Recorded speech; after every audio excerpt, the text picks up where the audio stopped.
Wait for it. We there, baby. Live. Breaker 19, breaker 19. How copy? Oh, hey, that's a good. What's that? 10-4, Roger. Whatever that shit he used to say. I don't 10 know. 4, 10 4. Good copy. Yeah, 10-4, good copy. Man, what's going on with you, baby? It's good to see you. Good to see you, my nigga. Been a long time Absolutely. coming. Been a long Too time long coming, coming. man. So you Pause. got your Erica Badu going on in the background with your incense and shit. Hey, look, I'm real comfortable right now. I got the incense cracking. I ain't trying to call Tyrone. Got a Mm-hmm. little bit, there's a little something there, just to be respectful. Got the Mm-hmm. robe on. I'm in my house. Mm-hmm. And I just got a hat on because I had a haircut in like a week and some change, so Hey, I man, can't. just to give respect to the ancestors, I'm listening to you. No. It's all good. Go and do your thing. We got Yeah, all the man. time in the world. You know me, man. Spiritual always got to do my shit. Just, put out a little libation from ancestors, my father. And I was actually just speaking to my mentor, man, Crown Royal, Crown Heights. Shout out to Anchor Watt. We were just having a, conversation about holy sites and reincarnation. So I set the tone with that. Like I said, I shade to the ancestors. Okay, we're gonna get right back into that, but Indeed, indeed. it's something I want to say to begin this thing off with, man. Since it's you and me talking up here.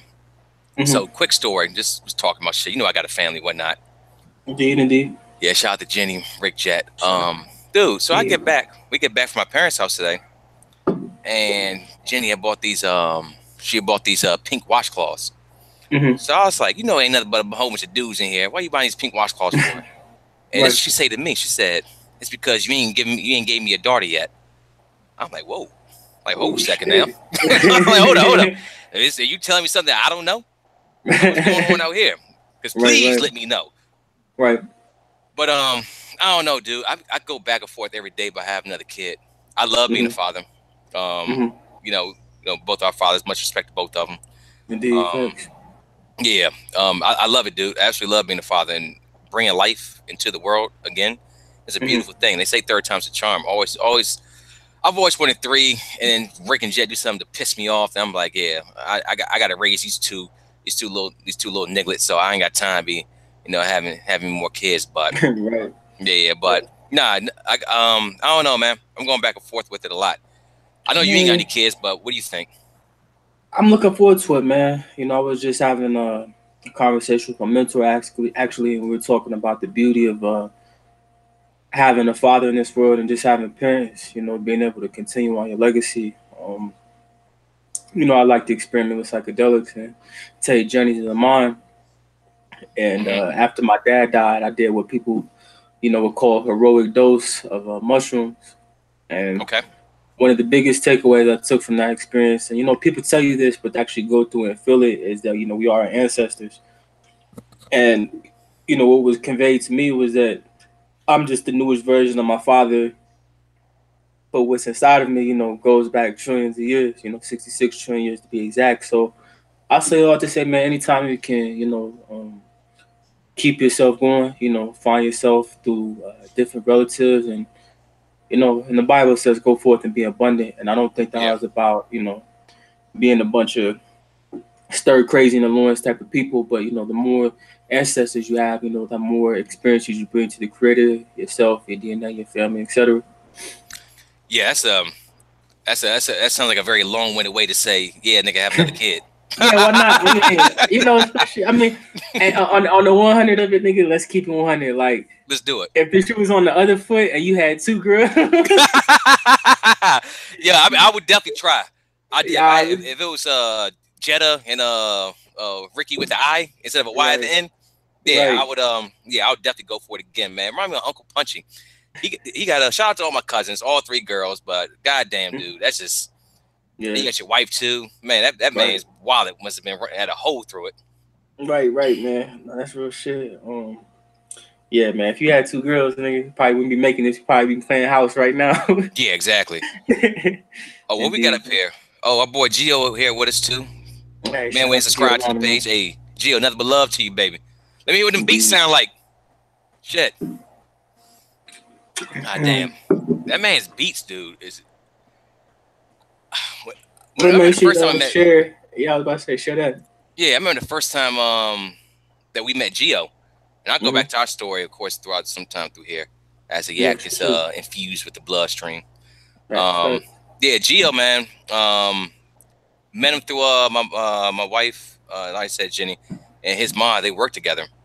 Mm-hmm. So, you know, in the music thing, I'm a huge, huge fan. I love to create, this, that, and the third. You see what we're doing right now. Mm-hmm. We got Gio as well too. When it comes to the keyboard, the pen, anything musically. He's back working with Garrett now too, which I think is amazing as well. The guy's extremely talented. So we link up, and the night before, I guess we had went out. We did a damn thing, and this man Chris is like on his deathbed. This guy's hurting. So we had Chili's, and of course we had Josh McConical with us. Shout out to our boy Nico, that crazy motherfucker. Nico. Hey, Nico could be his podcast. He could be his own podcast. We could just trade Nico stories back and forth, and that'd be that. Walking podcast, man. Oh my god, that nigga's life is a podcast. I saw him recently. I'd get back into that too. Yeah, I take. Yeah, no doubt. Yeah, my man Darnell just walked in. Word. Yeah. So back to Gio. So we're all sitting there. Me and Gio, we going back and forth. I'm telling him everything I want to do. Tell him things. I'm not trying to promise him nothing. Just just going to make the music, see what happens. Mm-hmm.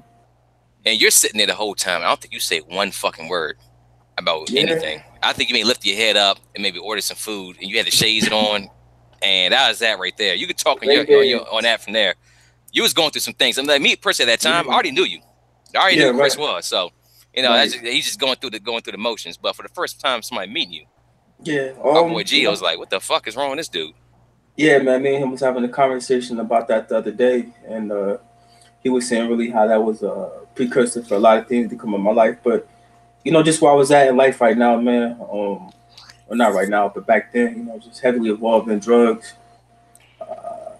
Just trying to find, something to take off. So let's take that back real quick. So how did you get involved with drugs? What happened? What kind of drugs are we talking about too? Yeah, man. So how much are you willing to share? I'll say how I started, man. I'll say how I started. I get this off my chest for good. This way people stop asking me about it. They talk about Growing up, man, I never did drugs, very left brain, like, just logical type of way I thought about life. My body was a temple type stuff, you know what I mean? Yeah. Played basketball, ran cross country. Then I joined the military in the Air Force, and I saw people having fun. I was traveling, and I saw them drinking and whatnot. I said, I feel like I'm missing out on something. Like, let me give this a shot. And I drank, and I noticed I could fuck longer, and I was a little more confident. So I was like, I can get down with this, man. I can get down with this. And then, went through that, man. I had a girlfriend. By the way, she knows who she is. She taught me a lot about life, but we had a really bad breakup. And my thing, in life, in my younger years, always an escapist. So, naturally, as a Pisces, we tend to do that. But trying to escape away from dealing with the pain of that, I kept partying, you know what I'm saying? But the thing about it was alcohol is a depressant. So every time I would drink, I was drinking and drinking, as they call it, drinking and driving. And I was like, man, I need to try something else. And this girl, she was like, have you ever tried MDMA before? And I was like, nah, man, I heard that shit burns holes in your brain. And something in me was like, yo, just look into it a little more. And then I looked into it. And I was like, I guess it's not as bad as they make it seem. And then I had an experience that was very explicit with it. I don't want to get some people in trouble because some people still got some jobs at other places. And from that point on, man, I guess, just kind of grabbed a hold of me because I didn't know something like this existed on the planet. And then after, I experienced MDMA, each one kind of came after the next. Just, part of it was recreational, like enjoying partying, no doubt about it. But the other part of it was just exploring, the limits of the mind. And to this day, I stand behind psychedelics. I always tell people there's plants on this planet to make your body feel better. Why wouldn't there be plants to make your mind feel better? So if anybody, that speaks to, I recommend it. But I also say it's not for everybody at the same time. Yeah, you got to be safe. Indeed. Absolutely. Indeed. You got to know what you're doing. I have a job. I'm not going to speak any more on that one right there. Right. Yeah, exactly. I ain't going to say too much more in front of these cameras. I would like to get paid here in about a week or two. Um, Understood, brother. yeah. So I'm gonna let you. Let's keep going with that though. So you said so much your breakup. Now, this is how Yeah. I feel when it comes to breakups. I mean, I've been through a bad breakup. I got Nell over here too. He's been through a bad breakup over here smoking right now and just nod his head in approval.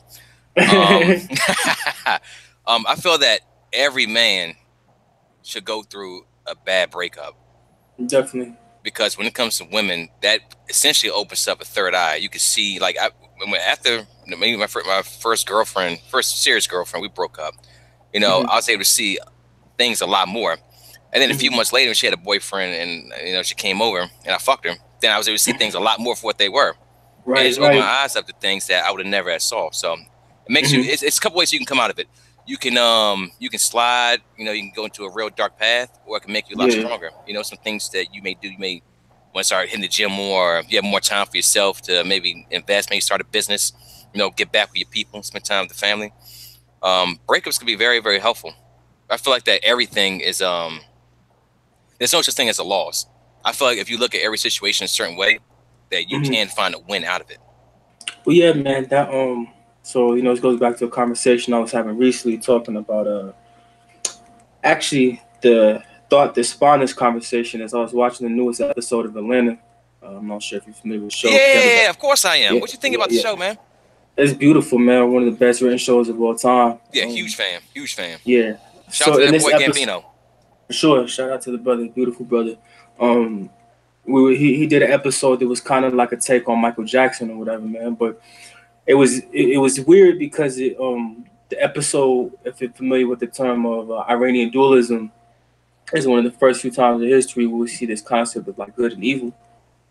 But in this episode, man, they really juxtapose a lot of ideas versus each other because he says some stuff that's like really deep, really true, but then it's applied in an evil application. You know what I'm saying? Hmm. Um, so it makes you like kind of confused. Whatever, it's like, yo, is this the right thing to do? Blah blah blah. But going back to pain, they were talking about pain in the episode, and from what I've researched on pain and trauma, is that it's a necessary reference point in the mind. If you talk to a woman who has a child, I feel like every woman will tell you, you know, having a child changed my life. You know what I'm saying? In Yeah, Africa, absolutely. when young boys that go through rites of passage to become a man, a lot of times they'll experience some type of scarification or they'll be circumcised, and it's to let that pain know, or to let that person know that since you went through this painful incident, you can't think the same way you used to think prior to this. And it's the same thing with the relationship as well, where after you go through a painful relationship, now you have a reference point in your mind and say, hey, I can't think how I used to think prior to that situation. That is that's interesting, man. I'm a huge fan of the way you break things down, how you go in depth with it too. Um, yeah, 100% agree. It's nothing more I can follow up with that one right there. But yeah, even with my sons, and I think about that a lot too, that they will eventually experience that pain. Right. It's going to happen at some point But down the road. We even have so much breakup, just pain in general. And it's right. good that we get to go through things that way, that we're there for them. Yeah, and I want to say something I think we both probably can relate to. As I'm getting older, I realize that in a lot of ways we got hoodwinked as a child into what a functional relationship looks like. Hmm. So for a lot of us, we don't have a template to say, hey, you could break up with somebody and still shake hands and walk away just based off the fact that y'all did the commerce of giving one another an experience, right? But we've talked about word magic before. People probably familiar with it from romance. You get the term romantics, and that's what really the concept of love in America is about, is romantics. You know, real love means that should inspire me to treat you better. That's not a pass for you to do fucked up stuff. Right. Because a lot of people go, oh, you're supposed to love and write it out. No, if he loved you, he shouldn't have did that in the first place, or she loved you, shouldn't have did it in the first place. So I think as you could we'll speak to this as we've gotten older, we realize maybe some of the things we taught as kids in terms of relationships weren't the most beneficial. Agreed. How do you feel about Yeah. getting older? How do you feel? It's beautiful, man. It's beautiful. I used to be afraid of it because, as the kids would say now, nobody trying to be washed. You know what I'm saying? I ain't trying to be washed, man. But I'm not 30 yet, but I don't even feel like I've hit my prime yet. And I feel like I'm still learning, and even with the drugs and everything, man, I'm glad I've taken care of myself well enough to, get where I'm at. And it always trips me out, man, because I'm at where I'm at in life, and like I see you with kids, I see you with a family, and it's like, Mm. bro, I feel like I'm still so far removed from that. You know what I'm saying? Hey, it's funny because Nico say the same shit when I Yeah, talk to man. him. Indeed, it's wild. Like I just know when I have kids, it'll change me for sure. Think you knock that out anytime soon? I mean, soon as a relative time. Okay, all right. I like it. I like that right there. That was smooth. I'll give you that one. Indeed, appreciate you, man. Appreciate you. Yeah, absolutely. Yeah, for me, man, it's interesting because actually turning 30 this year. Mm-hmm. Yeah, but I mean it's 30. It's not like I'm turning like 75 or 80 Nigga, something you like that. old. Nigga, you Yeah, wise. No. but when I was 18, 19, I'm like 30, 31. I'm like, it's an old motherfucker. Mhm. Like, god damn, but Yeah. it's beauty in it. Like what we're doing right now, Hmm. podcasting. I couldn't do Right. this at 23, 24. Right. I couldn't even. I have more experiences now that it's easy for me to have a open mind. I'm very balanced when it comes to information. Hmm. Um, the way my question, all that. Definitely. It only comes with age. Like I couldn't Yeah, like man. 2 years ago, I couldn't even do this. So Right. now is the right time to strike, and it's been going great so far, man. Yeah, no, definitely, man. I can relate. My motto has always been, I don't want to say something that's already been said, or unless I could say it with conviction. I just feel like I have something to offer. But I think a lot of that stems from to get live fast, die young mentality that America puts on us. I was talking to somebody the other day, man, but we're just talking about how about everything in America is a death culture. Nothing is about promoting life. Even the root word in diet is die. Everything we eat, everything we watch is about death. And because of that, a lot of people feel like if they make it to 21, to 22, they're achieving something. Hey, anytime you live in, that's an achievement. But 21, 22, we could speak to it, look back like, yo, we were still babies. We were still figuring it out. You Exactly. know what I At that time, mean? you felt like you was old as shit, like you had it cracking. Exactly. And that's not the case, man. In my honest opinion, bro, I really don't feel like you hit manhood, male maturity to hit 35 at the bare minimum, but I would agree with 40. that 100%. Yeah, 35, 40. Yeah, man, you look at Jay-Z, you know what I'm saying? He's what, 47, some shit like that. And the nigga just put out 444. Like he just starting to figure it out. So Ooh, that's a great segue. Let's talk about those numbers and that picture that you yeah. took with Jay Electronica as well. Speak on that experience. Oh, yeah, man. Law 44. Shout out to my brother Paul Moreland, aka Blue Pill, Black Magic 363 on YouTube. Check him out. Hey, that was Uh, for everybody out there. That's a great interview as well too. Yeah, y'all yeah, boys, you sat down. Your line of questioning was terrific. You let the man talk, yes, and everything you had right after it fall through was great. Yeah, great yeah. interview. Everybody go check it out. Yeah, Blue Pill, Christ Conscious Narrative. You can look it up. It's under the Black Magic 363. But the brother Paul, it's crazy, man, how me and him met because I was actually supposed to speak to his brother, Red Pill, and just the way things lined up that day, I ended up speaking to him. And he's pretty much the guy, the author, the architect of what's called the Law of 44. And I won't pretend that I know what's necessary to convey, what it is in its entirety.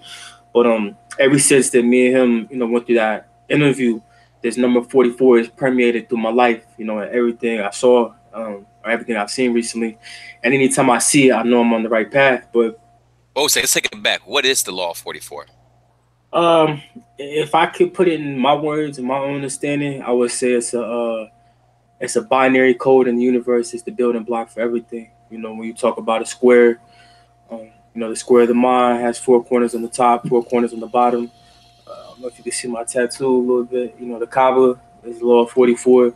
Your heart chakra, is four. Um, First, black president, Obama, 44.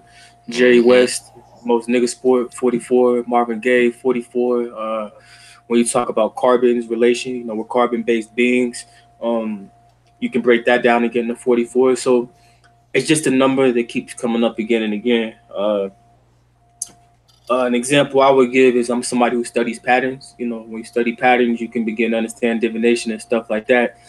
But uh, in Yoruba culture, they have what's called a legba, or, Eshu for some of them. Correct me if I'm wrong, somebody, but it represents the gateway, the heart gateway into the higher self. So the 44 also represents a transition into the divine, if that makes sense.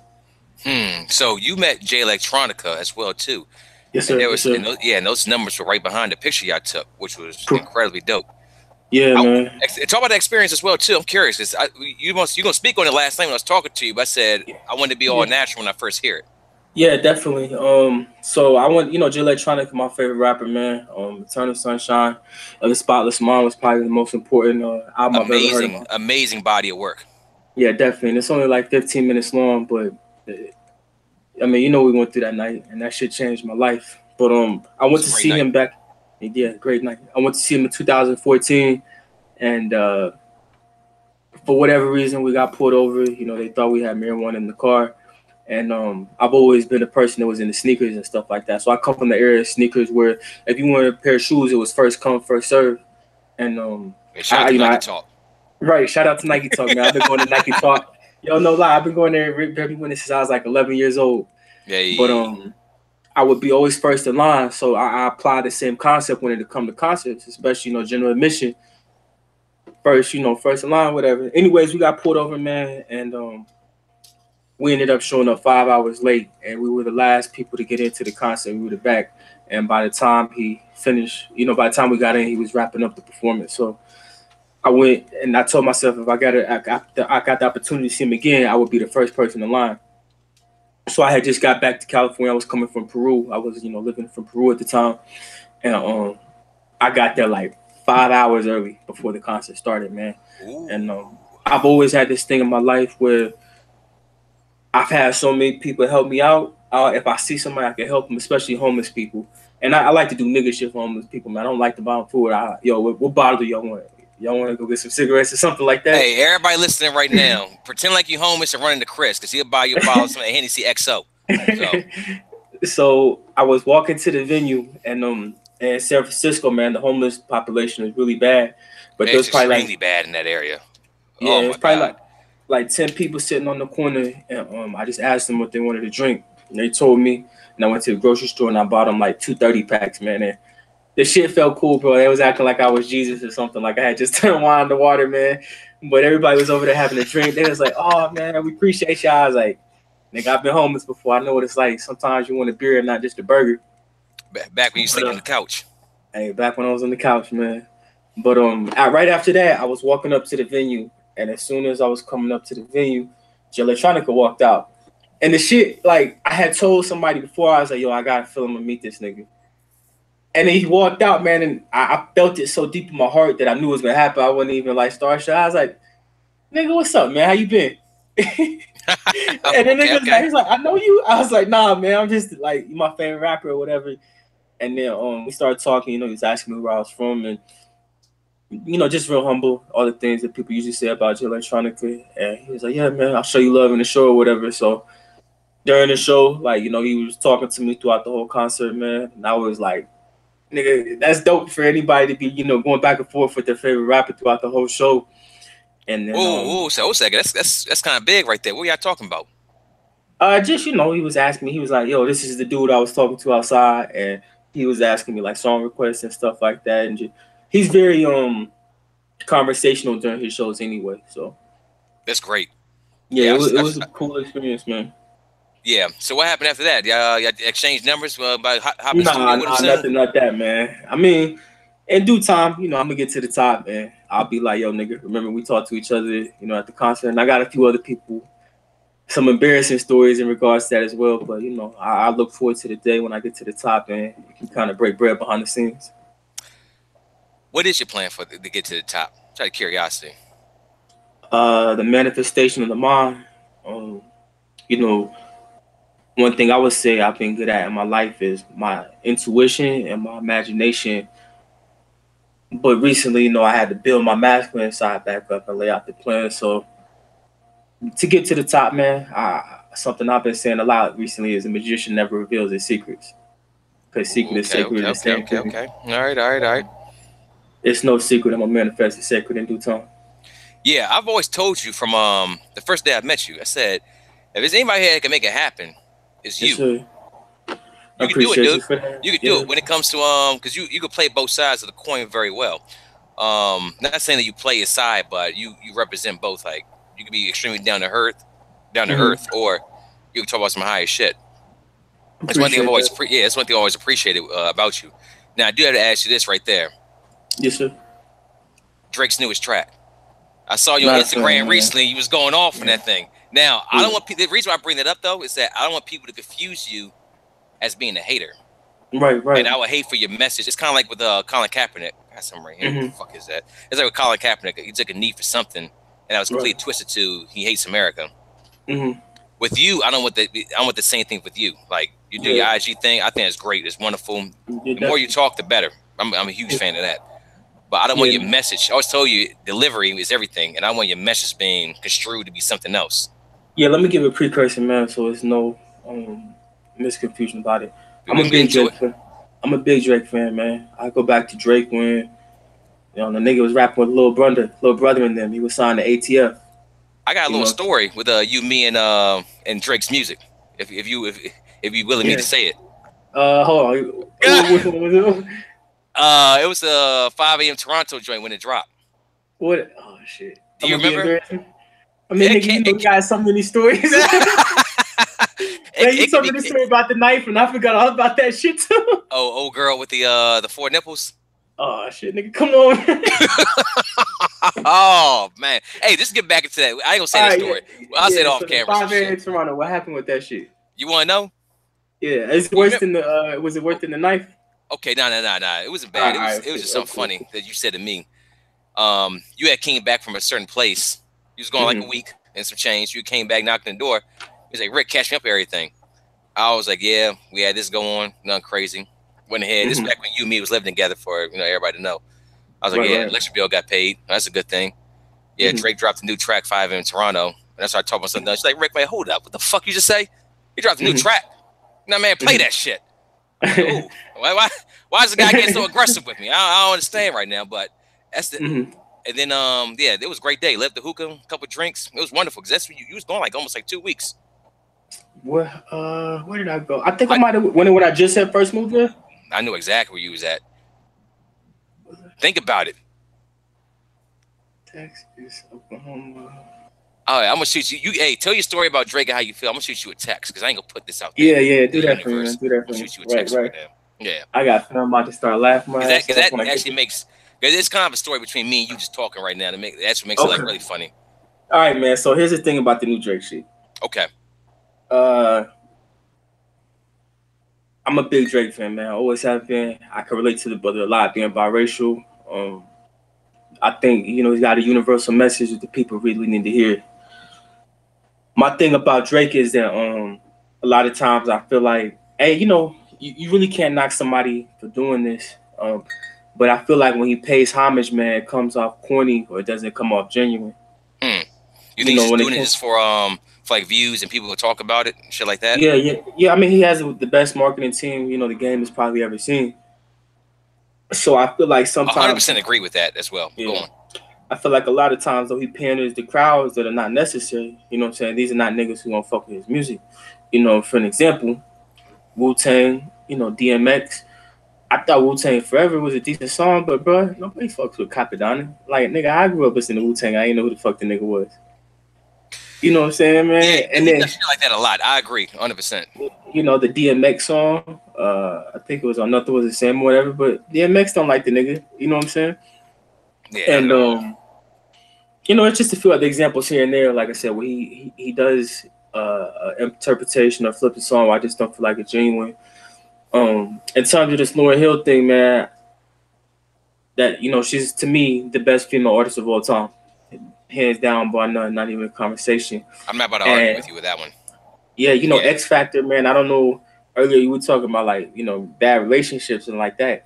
Man, X Factor is like one of the best songs of all time in yeah. regards to that, man. And she really laid it out there and made herself vulnerable, to make a song like that.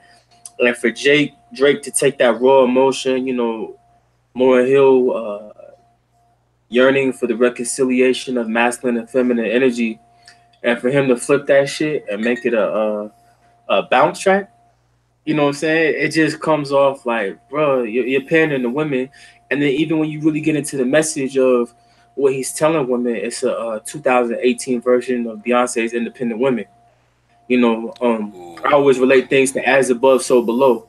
You know, when you study masculine and feminine energy, masculine is proton, feminine is energy, right? Electrons. And in science, they have something called a free radical. And a free radical is an electron that doesn't bond to a specific molecule. And free radicals wreak havoc on the body. And if you pay attention to society, when a woman doesn't have something to ground her out or something to give her order, and I'm not saying women can't decide things for themselves. I'm talking about on the high level. You dig what I'm saying? I'm right here When with you. Go on. you tell a woman you don't need a man and all that, it sounds good in the moment, but talk to a woman that's 35, 40 years old that only has her career. And I guarantee you she'll tell you, yo, the thing I want more than anything in life is a family. You dig what I'm saying? I'm right there with you. You think majority or like I don't want to speak on behalf of somebody. Like I do believe the majority. I don't think it's for everybody though. I think everybody wants kids or a family. Yeah, right. And that's Yeah, true too. I'm just speaking majority, you know.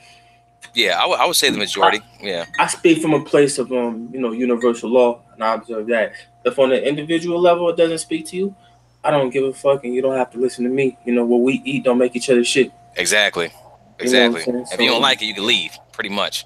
right, man, and Um, oh, go ahead. no, no, no. Go on. You about to say something? I'm gonna get something I, else I in a was just second. gonna say, man, you just you see a lot of people in this society in this time frame that we live on. They got the answer for everybody's problems but their own. Bro, And that's my so thing has true. always been, if you don't have sovereignty of your own house, you don't have your own house civilized, and they're not marching to the tune that you're talking about. I don't got I don't want to hear it. You know what I'm saying? Yeah, and I feel that's one of the problems with social media. I think social media is a. And you made a post about this yesterday too. I did do my homework on your recent shit because we won't get into that. Um, Mm-hmm. as far as social media today Mm-hmm. with human beings, I think it's used incorrectly. Mm-hmm. It was a great idea. Bring people closer together, people you haven't seen in a while. Be able to stay in contact with other people from Mm-hmm. all over the world. But a lot of times with social media, what you see is the complete opposite. Now, the memes I love 100%. Don't Just got stop your that one right there. I just got your text message, man. Oh, you saw that? Yeah, Hey, yeah, man, exactly. keep They're that tying one the on whole the story in low. right now. Yeah, let's keep that one on the low, man. Yeah, yeah. Hey, I got respect for you, baby. No doubt, no Yes, doubt. yeah, I'm yeah. So listening. back to it. Yeah, social media, man. It could be a great tool, but the way it's Mm-hmm. used is the way a lot of people use it. They want to talk to each other in person like this, but behind a keyboard, everybody feels like a tough guy. You Right, know, right. it doesn't matter who you are. I mean, you could be a tough guy, but still, Mm-hmm. there's no sense of humanity, respect. You hop in Mm-hmm. any comment section, it could be something like who's better, Tupac or Biggie, and somebody's in there talking about your fucking mother ain't shit. She probably sucked my dick last week, Right, and then right. yeah, exactly. It's like what Lick the hell my are you whole doing, dude? balls type shit. Yeah, Right. exactly. Like, come Mm-hmm. on, bro. I'm talking tough behind a keyboard, but you wouldn't say that in front of anybody. Mm-hmm. And that's one thing that social media has allowed. It's actually brought out a lot of ugliness that just stays in people. Mm-hmm. And I don't know, dude. I don't It's I'm a fan of it, but I'm not a fan of it. And if social media were to die tomorrow, mm-hmm. um, we've come so reliant on the internet that it's kind of impossible to even predict that one right there. That had to be like a Black Mirror episode. Well, So, I would say this, man. You was telling me y'all was talking about the Cash of Records, right?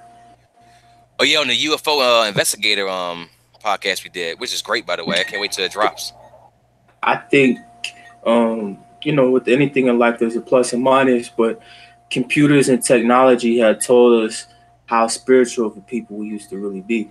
You know what Hmm. I'm saying? When you look at the internet and stuff like that, in my opinion, if you're familiar with Carl Jung, he talks about the collective archetypes, or the unconscious collective, and the internet has shown us that whether we're conscious of it or not, we're all connected in some way, right? Right. And I feel like, kind of going on a tangent here, the internet is even show you like how these sports rituals and stuff work. Because say you get on the computer, you go to Google right now and you type in Vikings. You're not just gonna see like the Minnesota Vikings. You're gonna see stuff about like the Nordic mythology. You're gonna see all types of things about different forms of Vikings and how they pertain to the universe, right? Right. So the mind, like they say, everything is connected. When the Minnesota Vikings or the Philadelphia Eagles win the Super Bowl, and the people put out a message in the universe, you're not just focusing on an eagle. You focus on all eagles and everything connected to that type of energy. And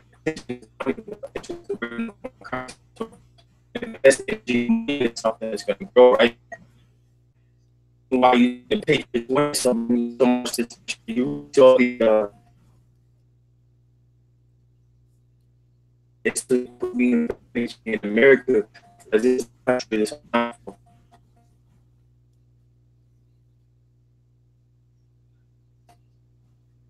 Can you hear me? You got me? 1 2 1 2. Yeah, I don't know what the hell that was. You were saying some good shit. Then all of a sudden the airways got interrupted. Conspiracy, baby. You already know me, nigga.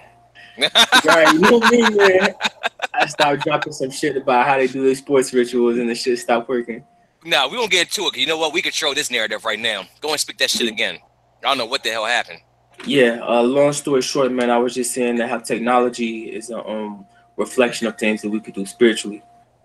And just like the way the mind and the subconscious is connected, the internet is the same way. So when you look up like Vikings on the internet or something like that, you're not gonna get just something about the Minnesota Vikings.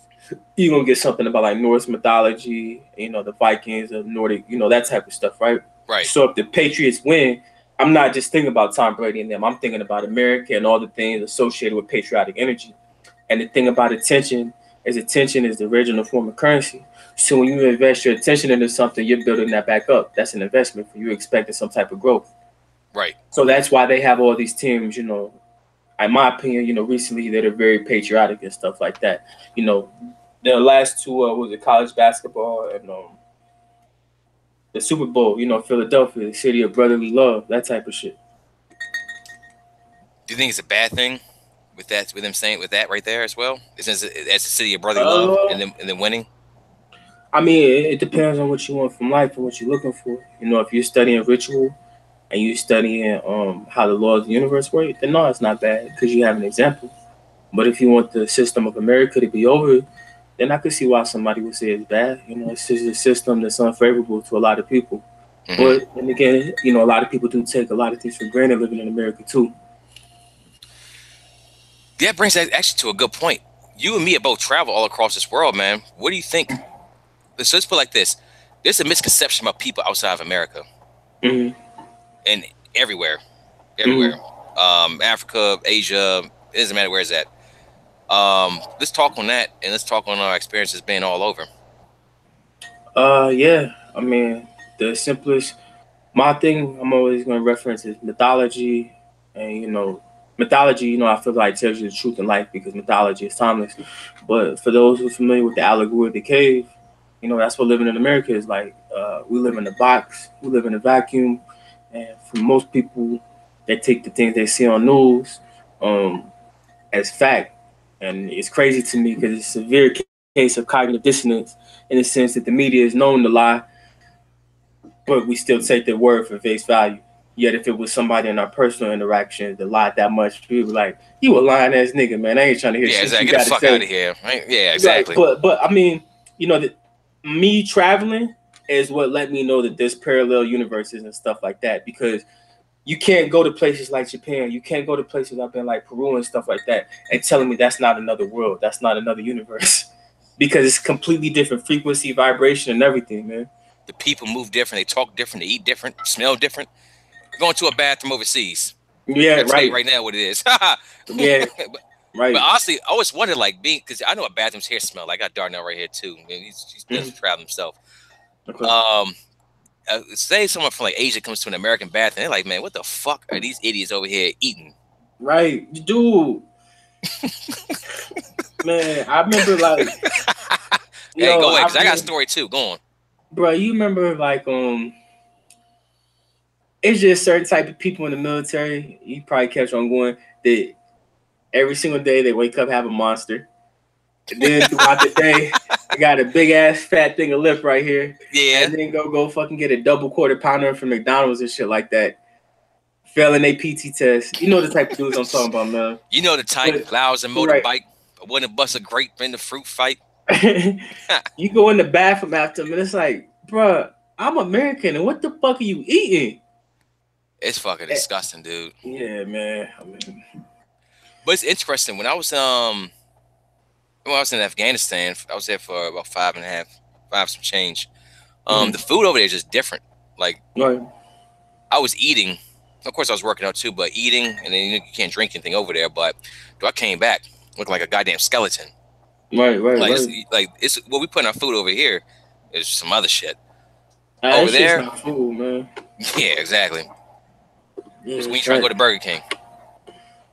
You can have it your way. You go by yourself. Yeah, I agree with you, dude. But I love traveling across, man. The last country I spent some good time at was the Philippines.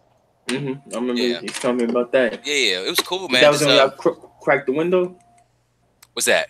When the remember you sent me a picture of the bird had hit the window. Ooh, I don't remember that one. I You seen a don't picture of remember? bird. You don't remember, Oh, bro? the plane. Yeah, Yeah, okay, yeah. yeah. The plane, Nigga, yeah. how the fuck you not remember? You said a bird hit the window. Nah, a bird didn't hit the window. The window just they turned the heat up, and on the Oh, C-17, the windows just cracked. damn. So we was on our way going to Thailand. Yeah, Thailand. hmm And we turned back around. hmm Started going to the Philippines. Also, that shit about them lady boys over there, 100% Yeah, true. the toys. Yeah, but talking to the locals out there, they obviously know I ain't from around there, but just vibing with them, they told me everything I needed to know. hmm This one chick, she was in high school. She was out there every night. I mean, I'm going to bars, whatnot, left and right. She out there, selling flowers. Yeah, man. Great individual. I'll keep her name off of here, but yeah, she's Mhm. real cool. Even now, I just text her from time to time, through That's what's Facebook, up. just say what's up to her, see how she doing, make sure hmm everything okay. Um, but vibing with people overseas is wonderful, man. Like I mean, I Yeah, was in Germany definitely. too. We was talking. They asked, I had a couple questions about American politics. And I just talked to them about that as well. Um, Shit, where else? The Middle East. You know, hmm it's just What's amazing. what's your favorite place you ever been to? Ooh. That's good. Dang, that's a hard one right there. I did about 7 days in Australia. That was I really remember. good. Nigga, you Yeah. weird. I remember you sent me a motherfucking kangaroo shit or whatever, bro. You Oh, remember that shit? the kangaroo sirloin. Yeah, man. Hey, that thing was good. Hey, you know what kangaroo? They call that the rat of Australia. Hey, man, see, you're saying real. I got no. Hey, somebody had to do. Everybody else was, I ain't trying to do that. I'm like, me, I'm like, a couple drinks. I'm like, all right, yeah, go and give me that. Go and give me that roux. Let me get that roux, baby. Hey, you ever Never seen that? mind me, bro. I will say real quick. I was in Japan when I first moved to Japan. I never liked fish growing up, right? Hmm. There's no exaggeration, my nigga. My homie, his name is Morty. I ain't talking to him. Peace to him. Hey, But I'm Rick. We gotta meet up sometime. hey, right? Indeed. He had this big ass flounder fish, man. And they hit me with the shit they always hit a nigga with. It tastes like chicken. It ain't that bad. Why everybody always say that shit? It never always tastes Right. like chicken. Right. So I'm like, all right, man, it can't be that bad or whatever. I tried it and it's not for me. I ain't like the texture and shit. Next thing I know, I had a little difficulty breathing. Oh, Shit. Morty was like, yo, can you see, Chris? I don't know why. What's wrong? He's like, bro, your eyes are like swollen. And I wish I had a picture to show you, man. I look like Hitch. No lie, they had to rush me to the emergency room and everything. And they said if I had stayed longer, could have got bad real quick. But they had to give me they gave you you know, the Pulp Fiction. the adrenaline shot. Yeah, I see the poster right behind you too. Right. Synchronicity, right? But they gave me the shot and everything, man. And they had me on morphine, chilling in the hospital. And I'm a funny nigga when I get fucked up, so I was chilling on the morphine, being funny as hell, man. Yeah, everybody in that thing rolling. Right. So. It's also interesting that a lot of these other countries, man, they're all bilingual. Everybody knows Mhm. English. Yeah, I mean English. I feel two types of way about English. I grew up on it, man. My favorite rap albums are Oh, for English. real? You grew up talking English? Yeah, you got jokes, nigga, huh? I see that. I see that. That yak starting to get to you. Come out, start talking shit. Yeah. We just getting started, baby. I need to ask you some questions yet, but keep going, Right. please. In my bathrobe. Anyways, man. I've learned that English is a curse of the mind. For anybody that's familiar with neurolinguistics and stuff like that. People who speak more tonal languages, it causes more brain wrinkles and more larger brains. So if you look at people from Africa and stuff like that, you notice they got the big head and shit like that. And anybody who's took on the endeavor of speaking another language and having English as a first language, you'll see. I can speak from experience how your mind starts to expand and stuff like that. It's interesting you say that about being Oh, Go ahead, you good. good, bro? Okay, Yeah, we okay. good. It's interesting you say that because I don't know if I don't even think I told you yet. I just did a kit for Ancestry.com. Oh, word. Yeah. Yeah, so I Okay. found my breakdown. So hey, check. You want to hear this shit? Check this Yeah, thing out. yeah, dude, please. Yeah. So 19% of me, of my being, is Mm-hmm. this combination of stardust comes Mm-hmm. from the Ivory Coast, Ghana. Mm. Yeah. Okay. 21% is Irish, Scottish, Wales, Mm-hmm. and 24% comes from Nigeria. Oh, word. That's how Yeah. you be scheming on niggas all the time, hey, huh? hey. Speaking of which, if you just sign up right here, I'll make you Right, very rich. right. Just give me $2,000. I'll make you very rich. Don't worry about I it. bet you will, man. Let me take in some Nigerian princes. That's fucked up, man. Let's chill out. Yeah. So check this Right. out though. So, and this 27% came from other regions. Like 9% was like Europe West. So Mm-hmm. that could be anything Europe West. My Right, right. favorite one is 1% was check this out. You love this name. It was the Africa South Central Hunter and Gatherers. I ain't know what that is right there, but I got 1% of that in me, so don't fuck with me. I'm For just everybody thinking of watching. I'm thinking of Uncle Ruggers right now. 100% black or 102% black with a 2% chance of error. Oh my god, yeah. He's when he came back. Right, when he got his DNA test. But that's dope, man. Highly recommend, going to study the spiritual systems there, get more in touch with your ancestors. After I took my DNA test, I did mine at 23andMe, but you can look up the haplotype, right? Yeah. And then based off the haplotype, you can see like what region it comes from. And the region my people come from, according to the DNA test, was called the Bamileke people. And the Bamileke are known to worship the elephant. And it's crazy, man, because I've seen so many spiritual things happen in my life, associated with elephants. And Oh, my speak on one, that. Such as. yeah. So one of my very first funny story, man. Me and my homie Jake Maynard, shout out to him. He, I'm not gonna say when this was, but he was the person who introduced me to psychedelics. And my experience with drugs at the time was just party shit. He was like, "Yo, we're gonna do some mushrooms. Let's go get a cabin." I was like, "Bet, man. Let's get some, girls to come over. We're gonna have a good time." He's like, "Nah, Yeah, so bro." let's not make it awkward. Because He you're said, in a cabin in the woods, hot. "Right." He said, "It's not like that, man." He said, "Bring some headphones and a notebook, and you'll see what I'm talking about." And I'm in my mind, I'm like, "Yo, this is before the days Uber existed and shit." So I'm plotting out how can I get a cab to the club once this shit kicks in. You know what I mean? Yeah, exactly. But anyways, Classic Chris. right, classic Chris. It kicks in, and me and him are like dying laughing. But I've never laughed this hard in my life. Like we're laughing at the silliest shit. But I went and I sat down by myself and I started looking in the mirror, and they call it age dysmorphia, where you see yourself age really, really bad, like you look super old. And You I was never like, just look in the mirror though. yeah, well, nigga, I don't. Come You on, know, it's you me. never follow the rules anyway. That's a Right, classic Chris. right. So I went and sat down, bro, and I started meditating. And if you're familiar with Hindu mythology, there's a figure called Ganesha, which is a half human, half elephant. And this figure starts to speak to me, and it says, "Your life will never be the same after this." And it just said it like in a kind of goofy way, like I know something you don't know type way. And I was like, what the fuck is this? And at this point in my life, man, I was completely left brain, consider myself agnostic. I had no reference for spirituality whatsoever. Mm. But true indeed, my life changed drastically after that. And to bring this thing full circle, man, it all started with the elephants and how it relates to the people that I come from. I was able to find off my DNA test. Yeah, that's amazing, dude. That's amazing. What other regions were you? Where'd you come from?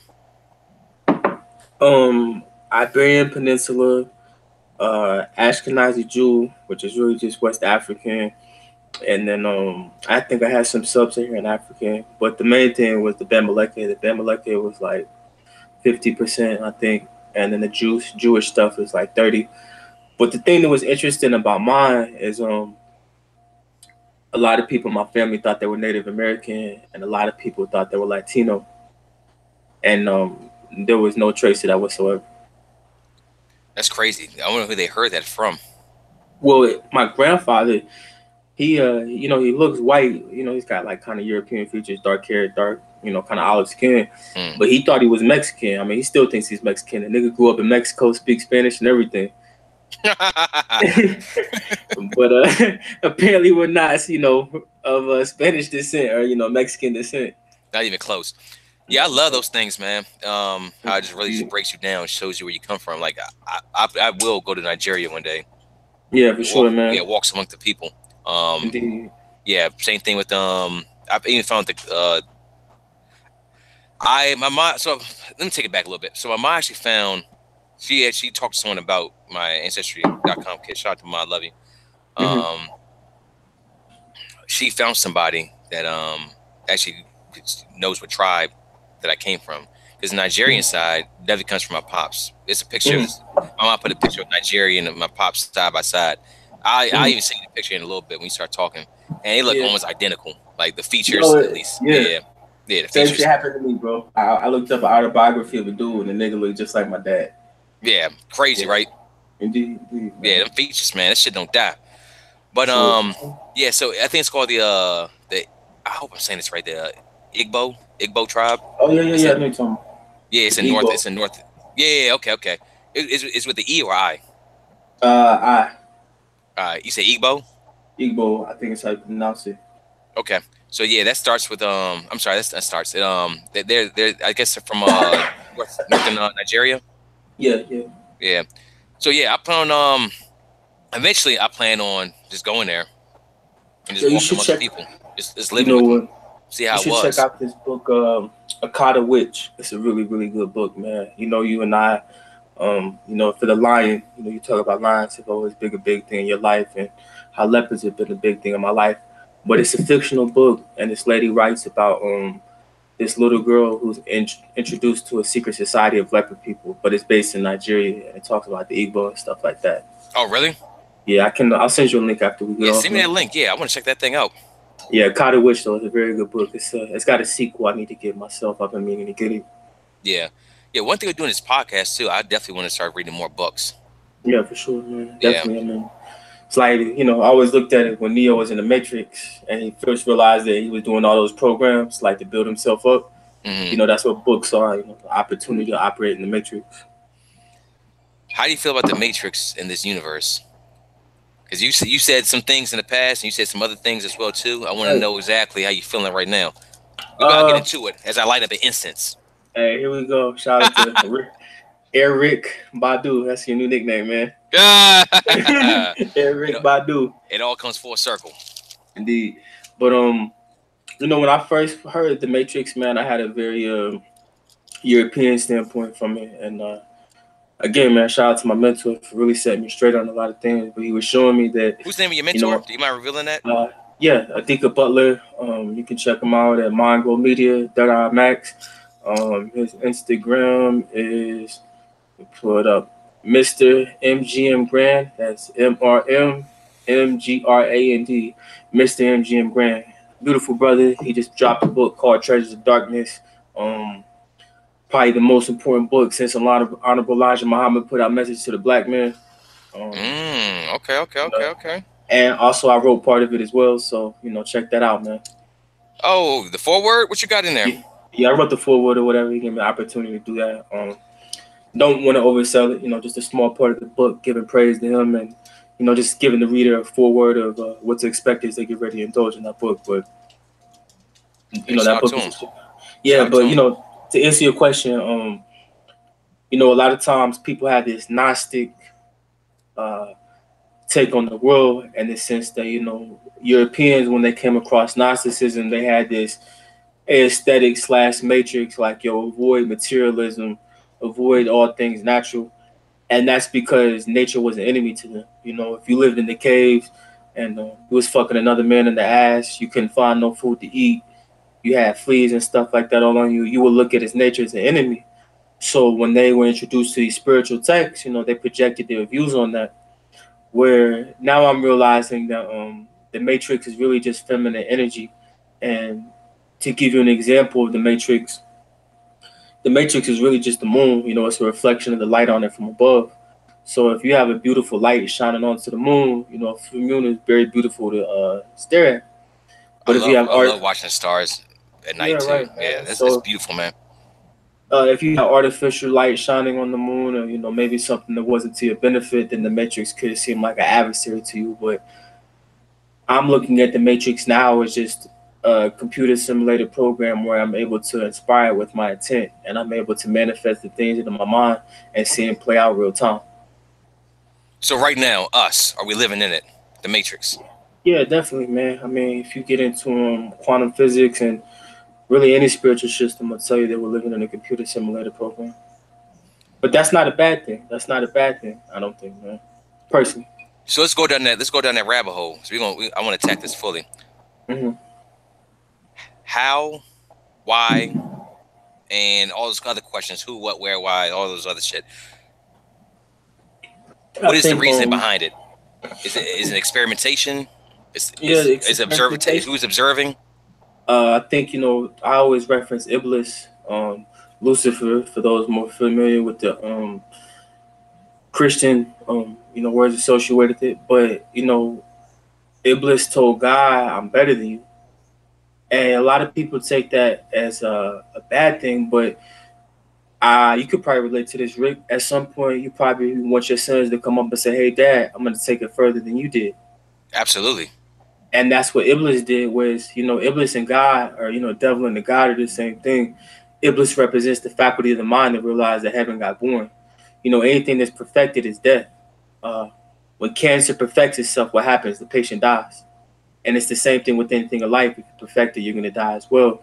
So Iblis represents the imagination that was willing to dare out and say, hey, it's time to expand the universe. It's time to grow.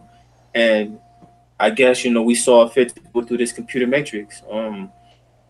My favorite movie that I feel like is a great illustration of what happened is Inception. You know, we feel 3 levels deep in the dream, and now we're waking ourselves up from it. I love that movie. Yeah, my most Yeah. important movie ever in my life. Yeah, I absolutely love that movie right there. Yeah, Leonardo DiCaprio, dude, he's a great actor. Yeah, definitely, man. Shout out to him. Yeah, for sure. So let's go back into it. Hmm. Consciousness. What's your thoughts Hmm. on it? Uh, it's the original man. Uh, it's the it's all that is, all that will be, and all that's ever been. You know, it's it's no words. You know, it's the Ein so far for those familiar with the Kabbalah. You know, the part of our consciousness that we deal with is just a very small fraction, and we filter it through, you know, our human eyes and our human brain so that we can understand parts of it. But it's infinite. You know what I mean? Right. Um, Infinite. Hmm. Explain that with consciousness. Now, I understand what infinite means, but explain You essentially the next step after this know? form no longer exists. Okay, so yeah, for what I've been taught and in my experiences, the next form for you to become after this is a star. You know, a planet. Return to our original star seed selves. Like you said, you know, we're star-based beings, but even in the terms of energy, you know, a certain physical frame can only hold up so much light. And if you know, it's like a supernova, a super flare. Yeah. Eventually, you occur so much light that you can't be housed in this physical frame anymore. You have to become something else, which would be a star. And then some people say, you know, all the stars really are is just the distant reminders of who we used to be. And they say who we were shines so bright and shines so long that the light from who we are is still coming down to the planet now. You know, it's funny you said that. Something just popped in my head too. Remember the Lion King when the Hmm. Mufasa took Simba out and said, "Look at Right, the stars. Those are our right, ancestors." right. Yeah, exactly, man. Exactly. You know, that's the classic retelling of what's called the Asarian mythology. That's Yep. great, dude. That's Yeah, wonderful. man. I love talking shit like this. Hold a second as I take this Yeah. last sip. No, no doubt, brother. All right, so conscious right there. Hmm. What is what is your worldview with everything? How we came to begin being, and what's going to happen as humanity continues to evolve? Um, That's kind of a loaded my, question right there. So just right, right, right, right. I stand on the shoulders of my elders. I like to rely upon African, cosmology because they use mathematics and stuff to back their stuff up. And I think you said y'all were talking about this, according to Dogon, and really every mythology that we studied was that black people were star people who, due to the cycles of the universe, fell to this planet. They said we came from the Sirius star constellation, and then when we fell to this planet, and an effort to remember who we are before the fall happened, we started to build our monuments from heaven, which is where you get the pyramids, Stonehenge, Machu Picchu, all that type of stuff from. And then, some people say we grafted a man out of us. We grafted our lower self out of us. I think there's a lot of things that, definitely speak to that being true. One thing that I always reference is, if you're familiar with the laws of Tahuti or the Hermetic principles, is they say everything in the universe is cause and effect. What goes around comes around type of stuff, right? Right. So, when you look at black people, they say we went through slavery. I ask myself, based off of mythology, did we go through slavery because we made certain people to be our slaves? When you talk about all the mythologies, it talks about how, to give you one specific, it talks about how the Anunnaki came to this planet and made somebody their slave so that they can mine gold. Talk on the Anunnaki for people who don't know. According to what I know, Anunnaki is just Sumerian mythology. It's a creation story. Some of the characters in it, Enki, and they talk about how these beings descended from the stars, and they came and created humanity, and then they mined gold, and then after they got what they needed, they left the planet. I don't think it's a story is verbatim. I think it's about the journey of the mind. I think the Anunnaki is born every time a woman is given birth and is done the right way. The mind is heaven, and every child starts off in the mind. So when a woman gives birth properly and she does it vertically, she's giving birth to the Anunnaki, somebody who went from heaven to earth. What are your thoughts on the Bible, the Quran, and other holy texts from different religions across mankind? I mean, it's funny because when I first used to hear this, I was like, "That's some bullshit." But I used to hear it's the word of God, and as I got older, I realized that it is the word of God. It just has to be understood in the right context. It's not about anything that happened verbatim or literally. And if that's how you perceive it, take it in that direction. But for me, it's about the metaphysical journey of the soul, and it's layered in a way that it gives you Akkadian and Sumerian, spells sprinkled in with it. If you're familiar with gematria, gematria. Are you familiar with gematria? Yeah, we talked about with is that far as numerology? Yeah, it's like A equals 1, B equals 2, C Yeah. equals 3. It's just the very layered. Matter of fact, let's go back to what we're talking about. They're archaic forms of rap. They're archaic forms of hip hop. That's what they really are, man. Oh, we didn't get a That's hip hop it. discussion yet, for real. That's what it's really. And now you're being funny. That's what it's really about. It's hip hop. Yeah. What is everybody loving hip hop? The nigga who came from the dirt made it to the top. Oh, everybody does. So 50 on one Cent, sense, Jay-Z. right. So in one sense, you have a story of Jesus. Everybody loves a nigga who gets stoned, crucified.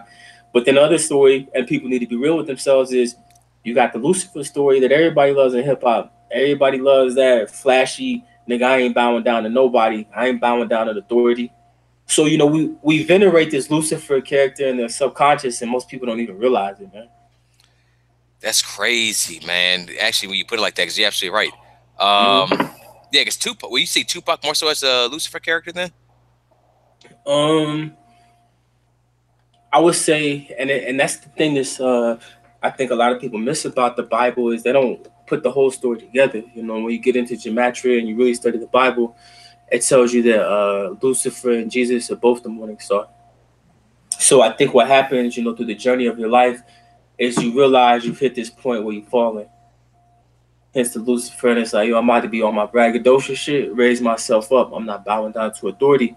But then as you grow and you mature, you find something worth sacrificing for. You find your life worth sacrificing for, whether that be sacrificing your life for your kids, sacrificing your life for your wife or your community or whatever. But it's a journey of the soul. You know what I mean? Yeah, absolutely. It's one thing with you that I Mm-hmm. love that may have turned some people off, and you've dealt with this too. Even for Mhm. me when we first started talking as well. Not that I Mhm. never believed you, never listened to you, but a lot of information you present, Mhm. it would offend a whole lot of people. Just the way, Right, right. yeah, not so much like the way you said is fine right there. That's nothing wrong with that, but it would Mhm. offend a lot of people. What would you say Mhm. back to that? Well, back then, man, a lot of the dialogues I was having with people was to prove it to myself. So if you don't know something and somebody challenges you on it, you're gonna be confrontational. Where Right. I'm at with a lot of the things now, I know what I know, and I don't have to argue about it. And if it offends you, I usually pretty good at avoiding that. I know how to speak double tone. I know how to speak through symbology and metaphors now, where I can say something. And for those who got the eyes to see and the ears to listen, they'll pick up what I'm saying. But if I say something, just blatant enough for you, I don't give a fuck.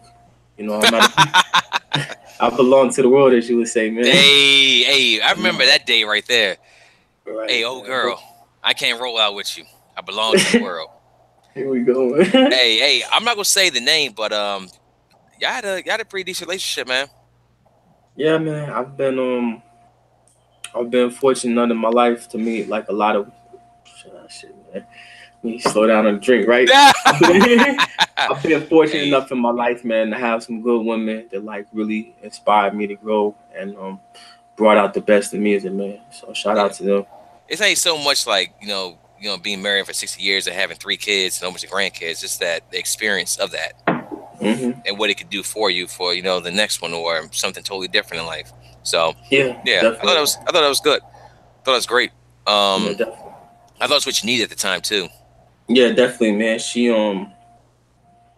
I mean, she's still one of my good friends to this day, man. I'm always gonna have a special place for her in my heart. But it was some wild shit back then, nigga. No, don't worry, I was there. Yeah, man. I'm going to memory lane, man. I'm happy to see her happy in a good place now. Let's get off memory lane. What do you Yeah, think for about sure. today's hip hop? Um, I think it's a reflection of Cali Yuga, man. I think this shit is dying. I think it's beautiful though because I like I said, man, I always relate everything to the human body, right? Hmm. As above, type of below, and you can't beget life without death. And as somebody who has 2 kids and potentially a third on the way, your way I that you always say, gave birth. she ain't pregnant. I said I was potentially. I like, said potentially, potentially. But you gave birth to your kids by process of death through the orgasm. And the orgasm is death. But I don't know about you, nigga. When I bust a nut, I feel good. I don't consider it death. I consider like, But hey, but it really is because you're giving a part of yourself. That's a death part of oh, in yourself. that sense, okay, Yeah, yeah, yeah, yeah, yeah, okay, yeah. yeah. Not, I didn't mean it in like a negative way. I'm just saying like you have Now to you give a good? part of Go on. yourself. So in terms of hip hop, like everything, hip hop is about death right now. And people say, "Oh, the music is so simple and shit like that." Well, I said, go talk to somebody who's about to die and ask them what's the most important thing they learned in life. And I guarantee you, the answers they give are very simple: have a good time, spend time with your friends and family, do what's important to you, do what makes you happy. So, what is hip hop all about right now? The most simplest things in life, and everything in life is a cycle, man. I'm enjoying it. Of course, it's the mumble rap. It's the shit that's blatant. But for anybody, man, if you want to find good music, bro, it's out there. You know what I'm That's saying, man? that's exactly how I feel right there. Good music is out there for sure. You can't pay Hmm. attention to the mainstream. If you still listen to the radio today, I don't know what you're doing. Like you have in this day and age, you have more control over your music than ever before. You Hmm. are your own DJ. Your house, Yeah. your apartment, your goddamn car can be your club. You know, Right, right, right. you can do what you want to do. Indeed, So indeed. yeah, when people say that hip hop is dead or this that, and the third, you're looking at the wrong things. Like how do I don't want to say that right there because that may get me in trouble. What's up? Um, that was a good point too. Um, look down to like all right. So put it like this: look at like when somebody's like starting out on the Hmm. rise. They're real, grounded, down to earth. Like me. Let's use me for example. Hmm. Um, me grounded down to earth. Talking, laughing. Drinking with you. Everybody's do this podcast with having a great time. Let's Right, say right. like 2 years, this shit popped off, and I was like, man, fuck all y'all. Hmm. Yeah, I'm good to go. You asked how would I feel? No, I know how you would feel. You'd be like, Oh, well, okay. Rick, go fuck yourself. Right, right. But it's kind of like that right there. With I think with hip hop, a lot of these guys start out.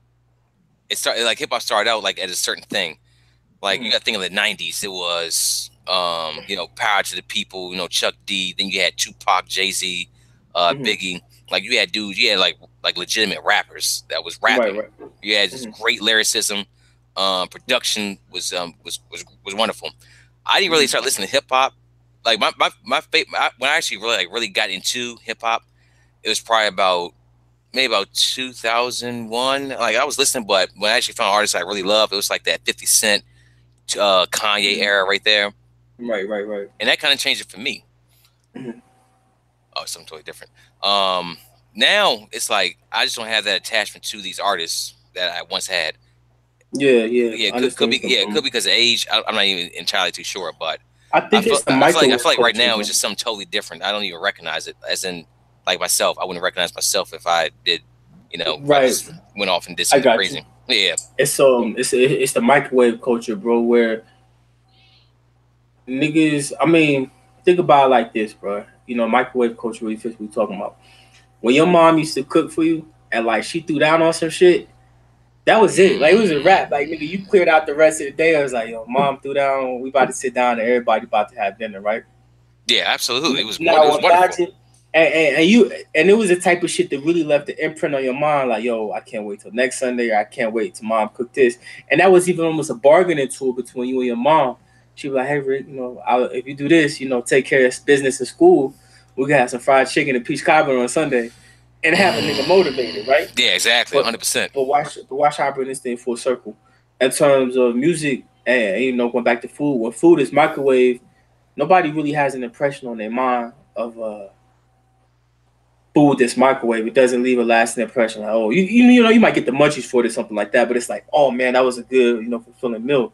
And it's the same thing with music. When music is curated with effort and it's put like out there as something that you could tell somebody invested a lot of time in it, it has an impression on your mind. Like I feel the same way you do, man. The music comes out nowadays, it really doesn't leave a mark on me. But I think about when College Dropout dropped.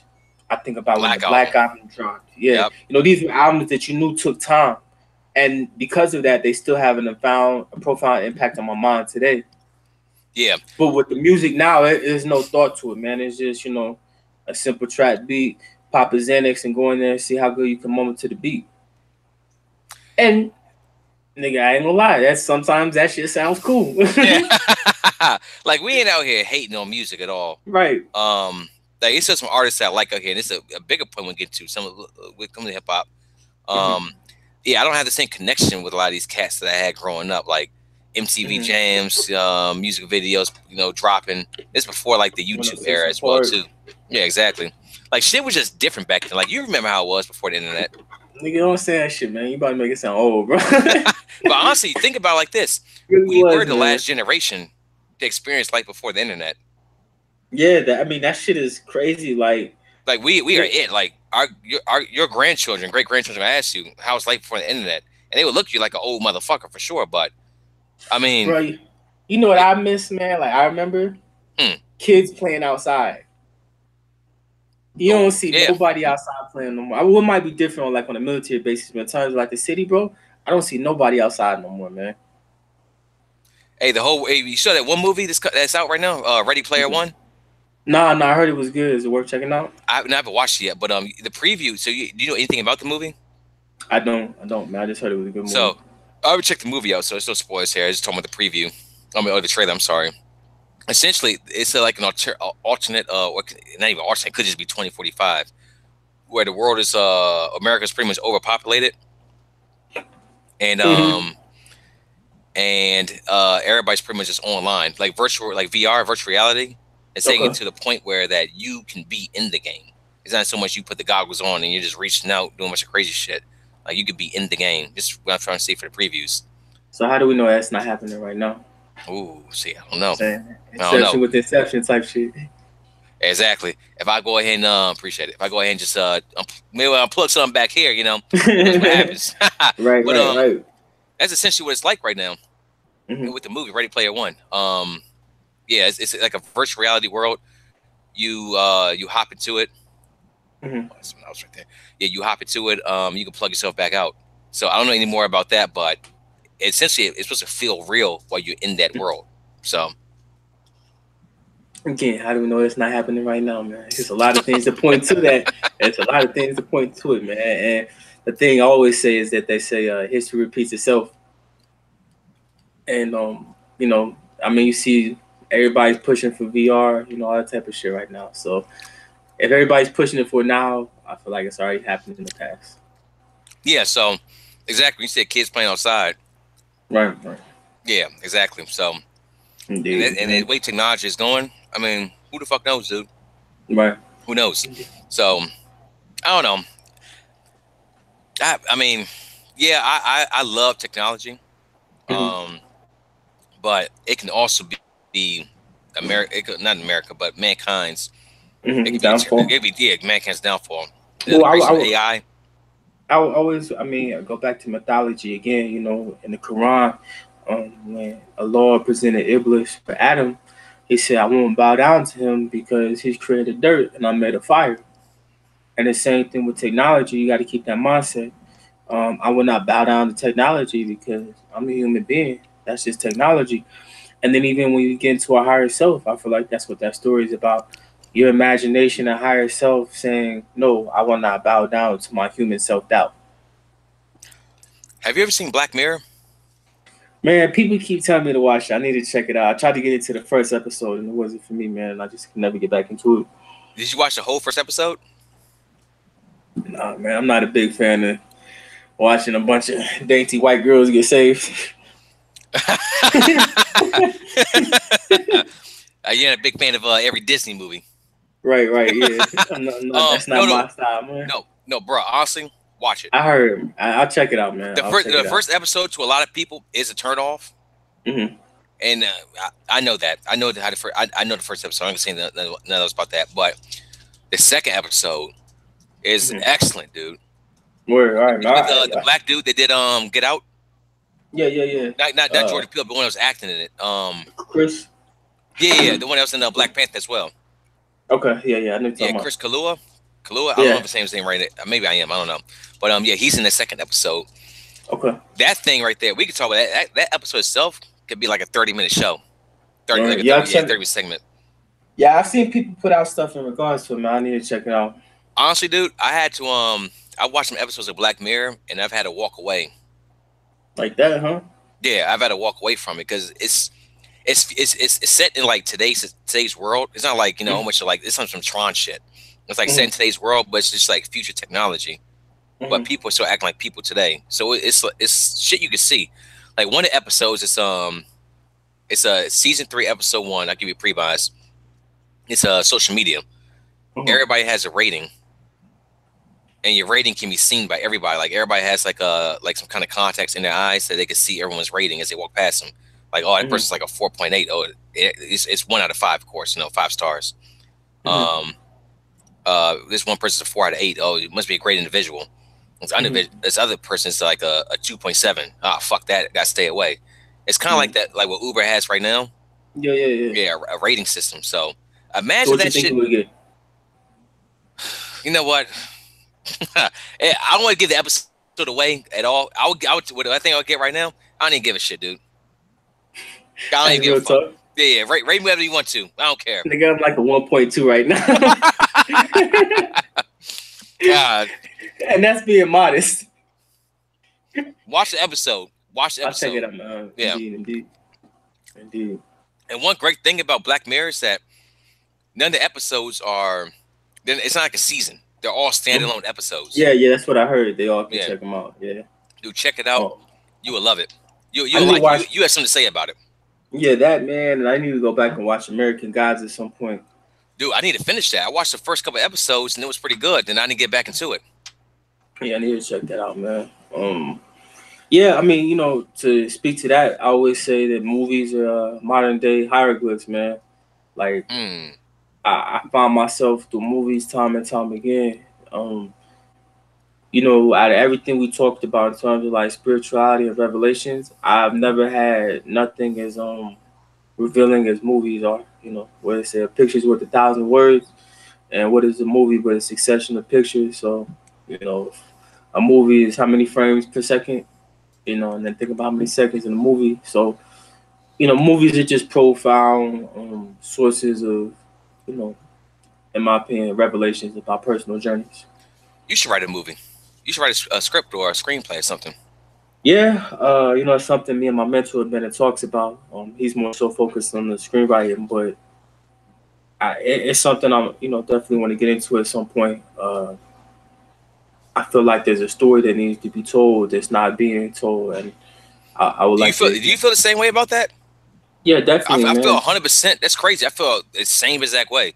I feel like there's a Definitely. story out here, and we can have Hmm. totally different stories. Like your story isn't my story or whatever, but there's a Hmm. story that's not being told right now that no one knows that's not being told until they actually see it, and then it's like, oh shit. Right. I mean, and that's what I really like about the Atlanta series, man. Is everybody knew that story was going on. You know, the way I look at Atlanta is just a lower middle class dude just trying to make it in the music industry, right? And you know, usually when you get the story of somebody coming up in the industry, per Hollywood is get rich or die trying. Yeah, When you look at Atlanta, you got Earn. This nigga still got his parents. You know, he go back. You know, it's just relatable the shit that he's going through. You know what I'm saying? It's like the nigga's poor, but he still got a cell phone type shit. I mean, who hasn't been there? You know what I'm saying? Can't exactly. afford can't afford ramen noodles, but you can send a text to ask for the money to borrow it. That's You know what I'm crazy, isn't it? saying?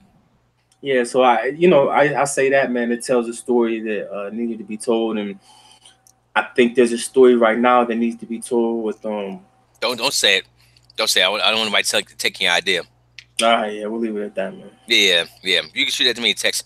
Did you get my text from Pops in Yeah, yeah, Nigeria? I was looking at that. That nigga look like he done scammed a few people, bro. And it don't help that my Pops is wearing a suit too. Right, man. Yeah. So I'm looking at the picture and I'm like, yo, shit, this nigga Rick is like, you know, that nigga probably got a blind eyebrow because somebody put some juju on y'all. But Oh you shit. actually, man, check out that book I was telling about Akata Witch. It talks about like people who are albinos and just how they have like special, you know, marks on their skin. If they're born with it, it represents a sacred power usually. Hey, send me the link. Send me the link. Yeah. Actually, so I'm pretty sure you know. It's called vitiligo. Yeah, yeah, yeah. Yeah, Yeah, I yeah. know. The same condition Michael Jackson had on his hand. That's why he wore the glove. Right. I mean, yeah, you know, that's why I say you and Uncle Ruckus related. Vitiligo. Right, 102% chance black or 100% black with a 2% chance of error. I'm gonna get back. I'm gonna get back to my original point. I was gonna say right there, Yeah, but yeah, Uncle Ruckus, we gotta talk about this motherfucker real quick. So yeah, man. Ruckus, essentially, so the Ruckus promised that he this is what Aaron Magruder pretty much said that Hmm. Ruckus actually loves black people. He's like Hmm. black people and how they've been acting, and it's turned him off from black people so much that he just doesn't want to be black anymore. I mean, so I'm So gonna come with that. Ruckus pretty much is like a 5-layer character, extremely Yeah, complex. I'm gonna come from a level that might make people uncomfortable. Hey, make him uncomfortable, baby. Let me sit back. I'm not speaking in terms of how it's portrayed in Boondocks, but realistically, we should be tired of how niggas is acting, bro. 100%. You know, like my thing is not so much, you know, like I said, how it's portrayed in Boondocks, but it's this victim shit, like blaming white people for everything. You know, like I know a lot of people. You know, when I first got into consciousness and spirituality, they said, "Yo, the Asiatic black man is the maker, ruler, cream of the planet Earth, the father of civilization, and God of the universe." So if I'm the God of the universe, I should have an answer for everything in the universe and be able to correct my own problem. Correct? Right. How the fuck is it you got niggas who was talking about their God, yet they're petitioning for, you know, legal answers to spiritual problems? How is it that you say you created everything in existence, but you can't resolve the issues that white people put forward in your life? And I'm not trying to, nigga, you know me. I've told you how I feel about that shit. I'm not trying to give white people a pass or anything, but at some point you have to ask yourself, how does this bring power to my life? Yeah, and I'll take it a step, not a step further, but just the same thinking right there too. It reminded me, remember a couple years ago with the Grammys, and there's a lot of Uh, black people mad about the Grammys. There's no oh black yeah, actors, yeah, yeah. actresses. Right, right, right. My thing is like this. I feel who gives a fuck? Honestly, who Right. cares? Why does the Grammys decide what a great performance is? Why? Because they've been around for a long time.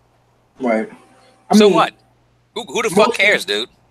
most niggas, again, probably gonna make some people feel uncomfortable. I'm not really looking for black liberation. They're looking to be validated by white people. Exactly, and that's the problem right there. Like, why are you looking for validation from people who don't understand your art? Well, I mean, that goes back to the importance of a two-parent family. If you don't have a father as a man to validate your existence, you're constantly gonna seek out, male recognition in this world. Other men respect power.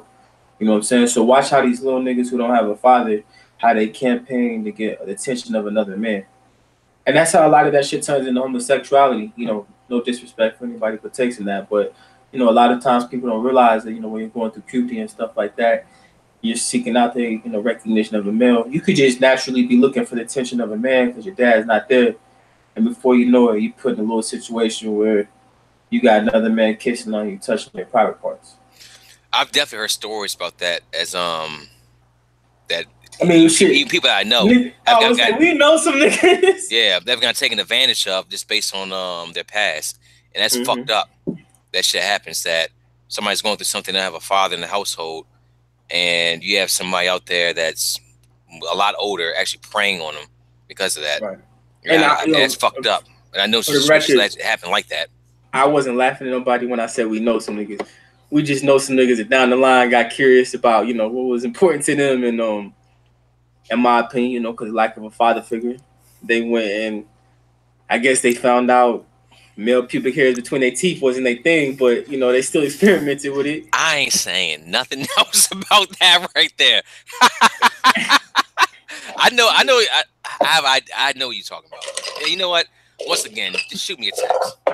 Fuck it. That's might be the name of that episode. Shoot me a text. There's a lot of shit. We know too much that we can't just say shit on air. But We'll stop this conversation in the nick of time. Oh, this motherfucker is wild. Right, man. Who made you like this? Nigga, you was in the neighborhood. And you gonna blame me? Say me. Yeah, I share still with y'all niggas, man. First time me and Rick ever kicked it for real. His wife Jenny, I believe, had just went on a TDY vacation or something. And oh yeah, that was a great. Oh, okay, yeah, go on. Right, man. I had just left at the Air Force Academy, man, so I was really sad. It was a really awkward situation with the Air Force Academy because a lot of promise, successful things for to come.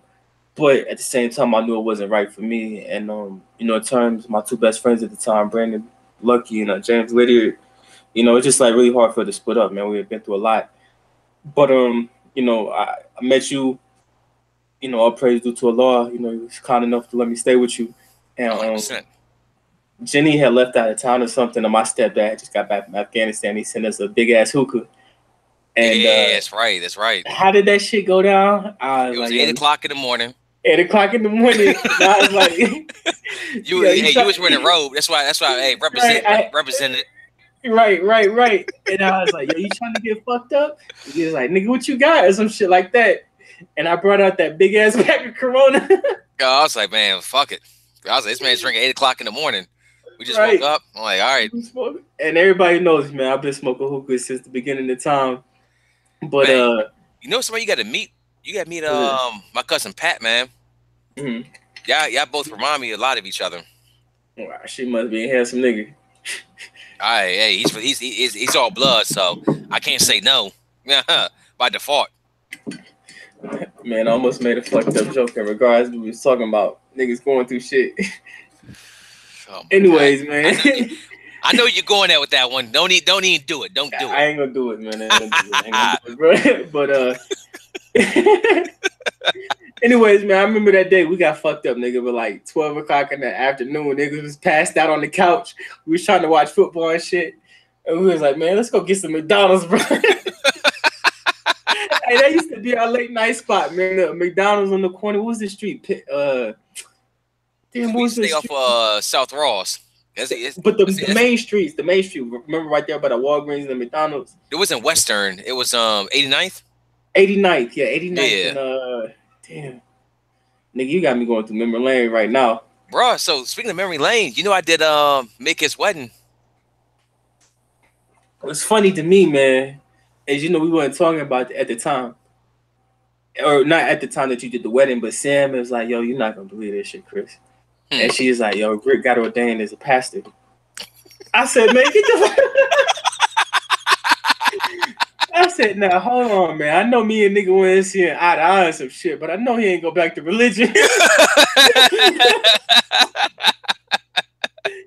And she said, she sent me the picture, like the thing you had posted on Facebook.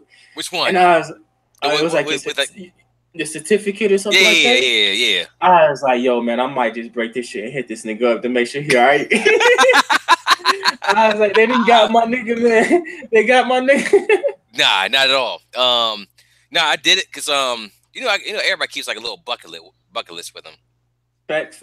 Yeah. One thing I wanted to do was I wanted to just do a wedding one day. Just see how it is, see if I got the talent for it. Just like curiosity. Right. So this motherfucking Midkiff, first of all, I'll just say keep his last name. This motherfucking Midkiff gets married. I'm like, okay, all right. That's first of all, that's strange. Then he says, hey, like 2 weeks for the wedding, he says, hey, so I need you to do the ceremony for me. You good for it? I'm like, bro, I just kind of like did this shit. It was like $40 in the name. Now you actually want me to do a ceremony? I'm like, all right. I'm like, all right, whatever. I just wanted the credit. I put on my business card. It sounds good, but you want me to do? I'm like, oh shit. So I got the book. I keep the book in my car at all times. Now I do, just in case. Right. Yeah, you never know when somebody call. I see that bat sitting on there, or see that Chaplain collar in there. I gotta go run to it. Man.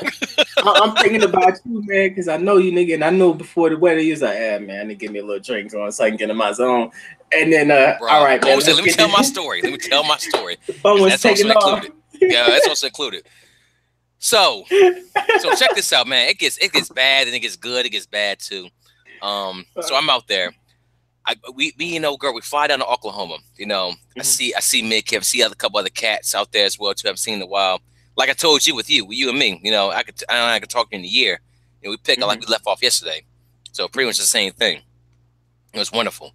Me and Jim, we got a hotel down the street, like 10 minutes down the street, so we stay there. Give everybody their private time. We come back.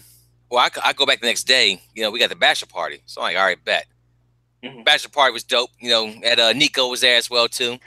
It was wonderful. I still got the snaps to this day. I say that story. So the day of the wedding comes. Let's get into the meat and potatoes. Right, man. And I'm like, all right. So I've been rehearsing. I've been going over it. I wrote the script for them. How I go. Asked what they wanted. They want me to read from the Bible, whatnot. I was like, they said no. I was like, all right, cool. I can run this shit completely. I make sure they want me to preach or anything like that. Like I said, I just $40 in the name. All right, 40 acres in the mule. All right, don't mean I'm a damn farmer. So I'm out here right now, and the wedding's about to start. So I used to work back we used to live together. It was I used to work that wing protocol job. Yeah, so I know how to, when it comes to running events, I know how to work a crowd. I know how to make sure everybody's in the right spot, all that. So everything goes past flawlessly. There's no problem with that. Everything's good. I made sure his bride's in the right spot. I made sure that he walked down a certain time. Made sure the best man, maid of honor, they were all good to go. I had to speak on it. Of course, I had to introduce so and so. I had to make sure I didn't fuck up anybody's name. Because I introduced Midkiff's his mom and pops was there. Shout out to his mom, pops. The brides. Somebody just fell down the damn steps. Did you hear that? Yeah. Nigga, I wish you could have seen your face, man. Bro, I would see this motherfucker's face. Hey, come on over here for a second. Hey, come on over here. Make sure you all right.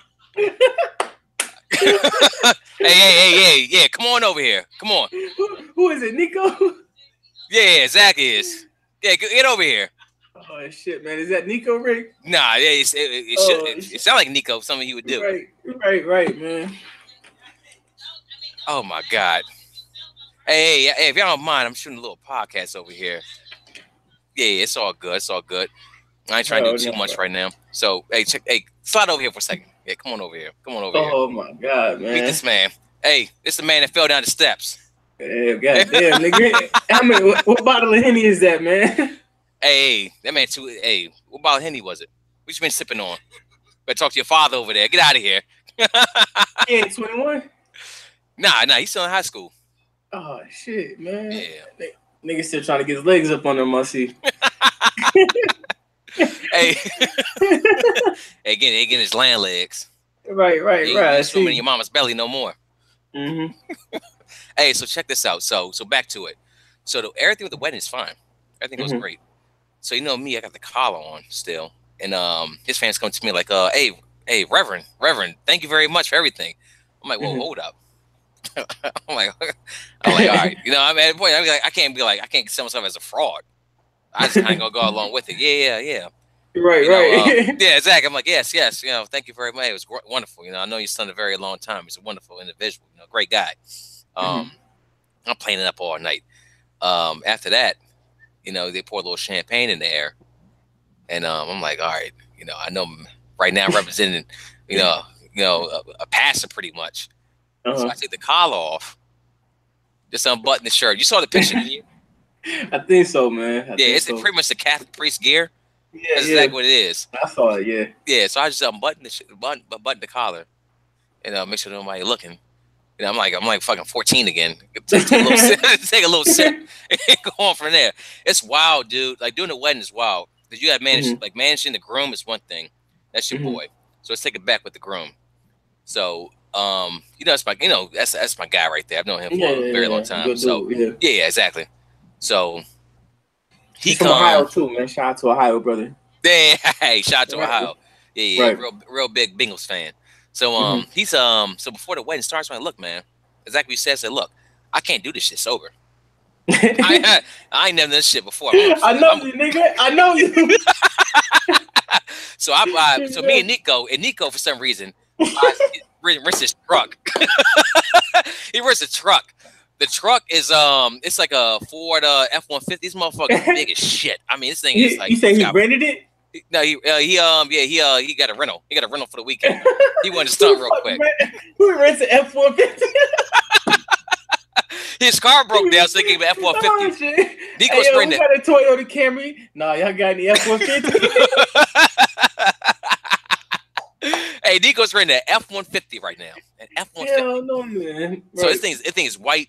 It's got the 4 doors on. This thing's beautiful. Hey, real quick, I could already bet the line that nigga hit you is like, yo, I got the SoCo in the back seat if you trying to hit it. Hey, you already know Nico. It's surprising he had a SoCo though. He had a SoCo. Okay, SoCo you know that's that nigga shit. That's his shit, man. Yeah, SoCo and Nico. That was like a parent that couldn't be stopped. Right. So back to it. So we pick up the bottle, and I'm like, all right, it's this wedding. You know, I gotta make sure it's a nice bottle. So I forgot the name of the bottle. It was something, but it was like $45 whiskey. And you know, $45 bottle in Oklahoma, it's like a $100 bottle anywhere in the up down the East Coast. Right. Yeah, I'll wait and cop that thing. And we start cracking this shit open. We start drinking it. I'm like, man, all right. I'm to the point now where I can still talk, but I'm kind of feeling good. All right. So the whole wedding, he was lit. I was lit. The groom was, dude, all of us. Nico was in the back. We take train shot for shot. This is the night after the bachelor party as well too. Hell no. And then I gotta do his wedding, and everybody's looking at me like I'm a respectable groomsman. Not respectable groomsman, like I'm a respectable, like a man of the cloth. Right. Yeah. So I gotta play that one right there too, with all this this good yak coming off my breath. I'm like, all right. Somehow, I got past it. Somehow I did it. I don't even know how. Next time, it probably won't happen. You know why it won't be next time? I'll tell you this. He asked me. So he said, that was the wedding right there to get us married. He said, so we're having another wedding next January. I'm like, all right, bet. I'm like, all right, it's cool. You know, because her whole family's, the bride's family's from the LA area. I was like, easy. You know, hey, this is what I've been doing, though, when it comes to saving money. I've been putting just $25 away a week. $25 away a week in a separate account I can't even touch until like December. Yeah. So by the time December comes up, if you honestly beginning of every year, this is for everybody out there, beginning of every year, if you'd have put 25 away every single month or say every single week from January to like November. December time frame, you know, you got to buy gifts if you celebrate. You got to buy a gift for anybody out there. Dude, you can have like, or you win a present to yourself. You could be sitting on like $1,100. Yeah, it's not bad, man. Yeah, just real quick. There's something out there, a little money management, but that's what we're talking about right now. Yeah, so that's what I've been doing because I got to buy my plane ticket out there. You know, a little bit spending money. So it's gonna be LA. Yeah, it'd be LA. You want to go? You know, me and Gio will probably be out there. I said, yeah, we'll probably be out there. Oh yeah, will, won't y'all? Ooh, no, oh my God, that probably. Oh, yeah. Second. I'm gonna bring the old Chris back. I can't hear you, Rick. Hold up, Rick. I can't hear you. Hold up. Yeah, I don't know if you hit. Can you hear me now? Yeah, I got you now. Okay, yeah. It's my fault. I hit this button right here. Oh, now I know what that button does. Hold that thought real quick. Right? We gotta take a piss? Yeah, man. So I gotta run this whole thing by myself for a second. We got one view out here. We was up to 4. They kept running back and forth. All right, so while he's gone, I got my boy Darnell right across from me. Hey, what's good with you? How y'all feeling tonight? Hey, I'm glad y'all here. How was last night, man? You say you 7 cups in. Like when I text you. Oh, for real? What are you sipping on? Ooh, oh, for real? Who had that? Ooh, whose party was it? All right, my bad, bro. Back in. You said we got one viewer. You got one viewer. Uncle and some lady. Okay, all right. I had Nell fill in for a little bit. I'm gonna get back to that in a second. Who's the viewer? I have no idea. I have no idea who the viewer is. They can chat on here. I believe I have this set up for texting. Not texting, but YouTube comments. Okay. I'm not sure what it is. I know Gio was in here for a little. It could be Gio. I don't know who's in here. Then we got 2. It just said don't say who. Okay. Yeah. Can you see it? Yeah, I can see it. Yeah, it is what it is, man. We'll check it out. Okay. Yeah, but so yeah, LA area. They want to do the wedding. So this we asked me, that Rick. So I give you an option. He said you could be a groomsman, or you could be you could actually do the wedding again. And he said you do the wedding again, it's gonna be in front of all her family, and they're she's Mexican. No surprise there. Yeah. Hey. Hey, I always knew Midkiff was going to do something outside of his ethnicity. Right. Ethnic group. It was only a matter of time of who. Right. Hey, shout out to him. Hey, his wife's cool as shit. I met her for the first time when I went down there. Of course, I was going when they got together. Yeah, wonderful girl, great girl. Yeah, nothing but success for them, and I hope they have about 5-6 kids. You know. But you only want 3. Hey, this ain't about me right now. Hey, but it's so he asked me, do I want to do the chaplain or I want to be the groomsman?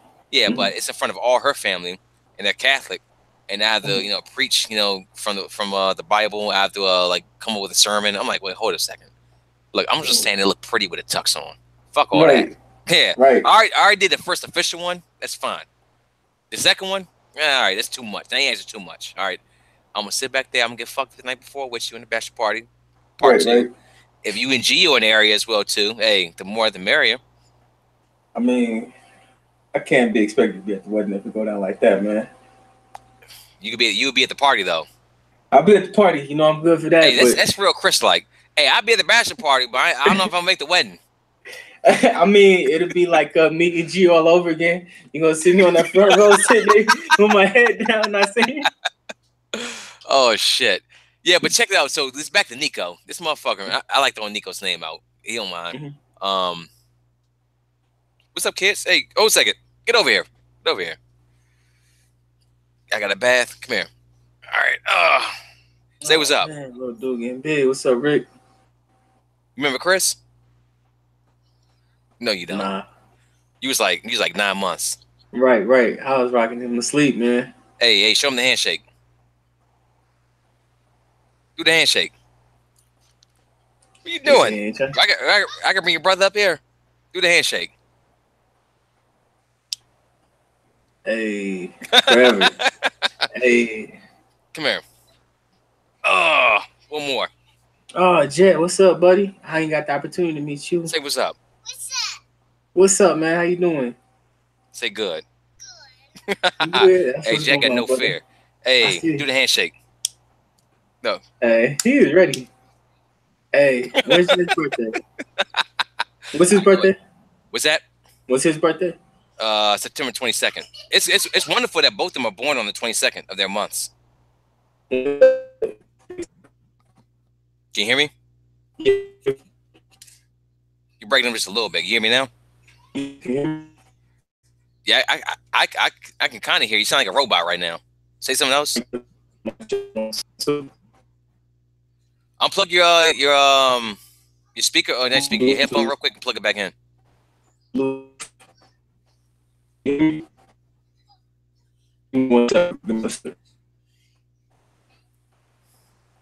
Got the Hawk on right now. You back? Can you hear me, Rick? Yeah. What was that? Hold on, I'm gonna turn these headphones back on. Hey, don't worry. I'll be upstairs for you in a second. Mic check 1 2 1 2. 1 2 1 2. All right, so yeah, so it's wonderful, dude. Nico. So he's at his F-150, and check this out, man. This motherfucker right here is driving through the back roads of Oklahoma. So he stopped at the gas station to fill up. And he said this white dude looked at him like he said he lost his that dude lost his fucking mind. He couldn't believe it was a black man at F-150. So you know what I had to say? I had to hit with the Django line. Is that a nigga on a horse? Why is that nigga on that nag? Yo, man, just to share with the people a funny story with Nico, man. Like, you know who he reminds me of, man? Darius Milena. Yes. Okay. All right. Yeah. That's Nico all day, bro. So, me, him, and Jill, we went to Mad Decent in Dallas, right? I think Brandon was with us too, and Brandon don't like the nigga to this day because of the shit. But anyways, man, for real? Yeah, man. So we get to Mad Decent or whatever in Dallas, right? Nico had drove his car, and then we get there, and everybody's like giving their tickets to get in. Peep this shit, Rick. So when we go to show our tickets, like we all get in or whatever, right? It's time for Nico to show his ticket. They're like, so where's your ticket? He was like, I don't got one. What you mean you don't got one? What kind of question? What kind of answers that? Right. We were like, nigga, we've been playing this in like weeks in advance. He was like, I had to pay for a tire to get down here. I said, bro, if you couldn't afford the ticket, you shouldn't have came. He said, oh, well, I figured since I paid for the ticket or for the tire to get down here, y'all can get me on the ticket. He drove down there? Yeah, he drove down there, but it wasn't that's kind of legitimate then. No, bro. It was not like, yo, Nico, can you give us a ride down there? I had my own car. Gio had his own car. So like, y'all all willing to drive the 3 hours? Yeah, we were all willing. Would have been cool to drive. You know, maybe Nico drove. They had you pull that card on you a little bit later. Nah, bro, man. Like the cards, I want to say the tickets were like $100 or some shit like that. Ooh. So the nigga was like, yo, he was just like, yeah, I bought a tire so y'all can get down here. Can y'all get me on the ticket? And then Brandon, I was mad about the shit. I was like, nigga, just don't let him in. He does this stupid shit all the time, man. I know exactly what he's doing. And Brandon's like, nah, you know me, man. Like I get tired then with Nico, but Brandon was like, nah, man, let's get him in. B paid for him, and then damn, shout out to B. You know, man, B's a good nigga, man. That's my brother. 100%. But long story short, man, Nico never paid B back. To this day, man. And B is Nico, you watch it right now. Go pay B. Go pay that motherfucker. God damn it. But yeah, man, B's weird like that, man. B give you $1,000 and be like, yeah, man, the nigga needed it. No big deal, universe. And then he'll loan you a pair of sweatpants. If you don't give him back, he'll be like, yeah, man, I ain't fuck with that nigga. I let him borrow some sweatpants. So I ain't got shit to do with it. Yo, no lie, man. It was a dude we used to be cool at the academy. B loaned him a pair of sweatpants. He didn't return them, and B stopped talking to him for the rest of the time he was there. My favorite B story is that one time yesterday I was on QC.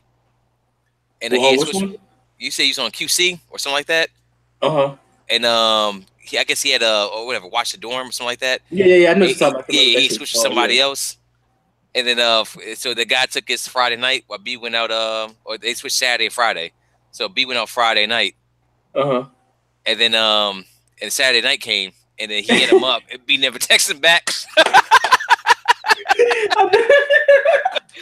I know exactly what yo, man. Yeah, what was up with that? You were there for that one. Yeah, man. So like me and B, bro, we was just some hey man, everything happens in life for a reason, man. But before I met B, like I was a very straight edge, like, you know, by the book kind of dude. And then you know, you just go through some shit, it wears you down. And I think me and B met each other, bro, but we just really didn't give a fuck about nothing. Mm-hmm. So we would, you know, our goal was just to make it through the week and get till Friday. And sometimes we didn't even wait till Friday. The weekend started on Wednesday. But hey, have, shout out to it. yeah, we used to do this thing. I believe it was called QC at the academy, where you would have to sit at the counter and like check everybody that came in together, right? You would like make sure you know they part of the squadron and shit like that. And me and B, you know, nigga, we was the masters getting out shit. Like I went the whole freshman year, never did it the whole time. But B squadron, for whatever reason, was a little strict. But like you said, the nigga was like, "Yo, I'll switch my Saturday for your Friday." So he got the nigga.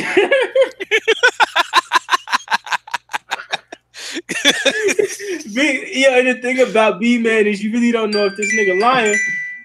Is he got the nigga to do it on Friday, and then when Saturday rolled around, the dude was like, "Hey man, I just want to make sure you're good to cover my shift tonight." And B didn't show up. He didn't answer his phone. How'd he get away with that? Man, you know how B is. That nigga is a fucking bear, bro. He can sleep forever. So he was just like, "Oh man, my phone it died, and I fell asleep, and I never got a chance to answer it."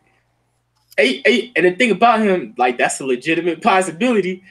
Yeah, for sure. I was out in the club with him, so I knew he was lying, but still. Hey, that dude watched this podcast like I fucking knew it. Right, man. All these years, ruined my goddamn career. Yeah, but no, man, that's I tell you my favorite B story, bro. My favorite B story was we used to do this thing called ops at the academy, right? And you during your I think it was summer after your freshman year, you would go spend like a part of your summer break at an operational base, and you had the option of going like somewhere dope, like you know it was a lottery basically, but you could go to like you know Vandenberg, you can go to Seattle or someplace like that, right? This nigga B put in to go on a deployment.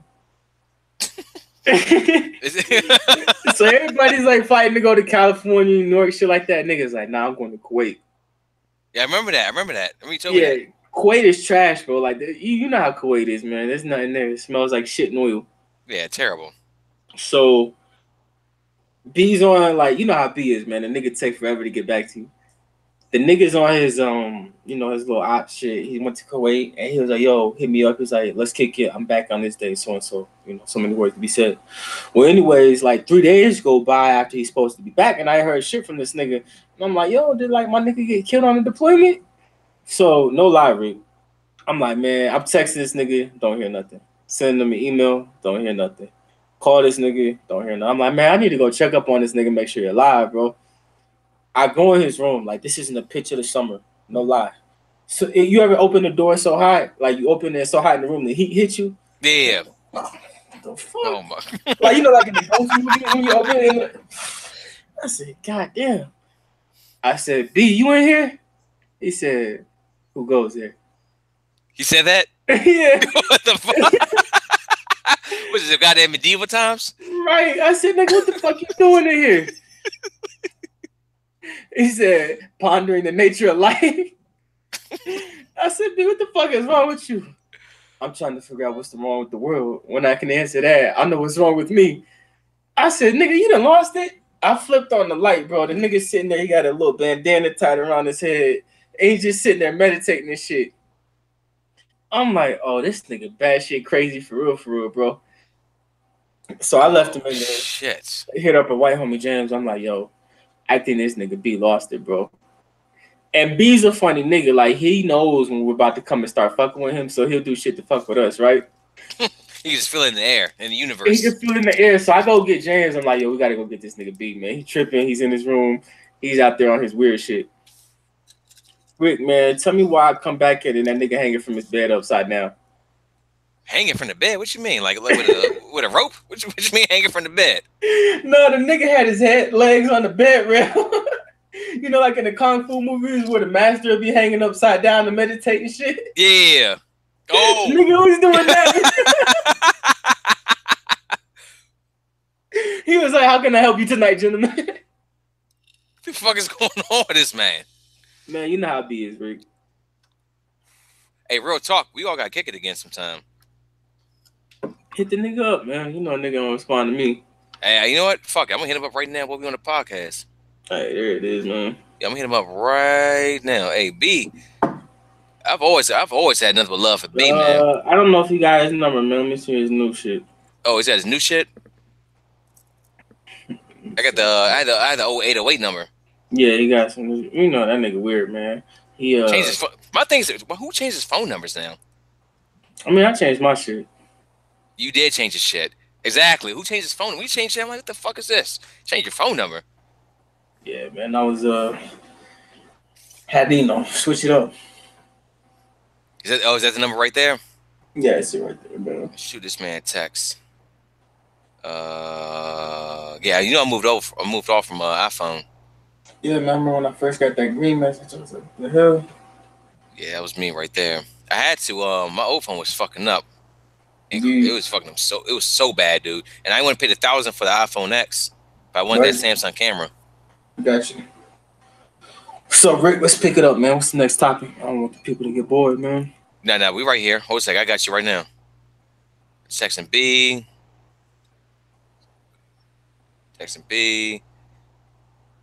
Hold a second. Still texting B. I fucked up on my text, so I gotta hit him with the asterisk. I hate fucking up on text. What is that? You know me, I'm kind of like Gio too. When like perfectionist, I like everything being a certain way. But when I fuck up on it, it's kind of like this the loose product, and I'm not a fan of that. Understood. Yeah, so we going for like about a good 2 hours right now. How that feel? Well, got the munchies. All right, so let's wrap it up in this last topic right here. Then after that, me and you, we just talk some other shit. But I had a conversation. Like me and you both, we love hip hop, and I want to get to this real quick. Kendrick Lamar's album, Damn. What do you think about it? Do you think it came and went? Do you think it's a classic?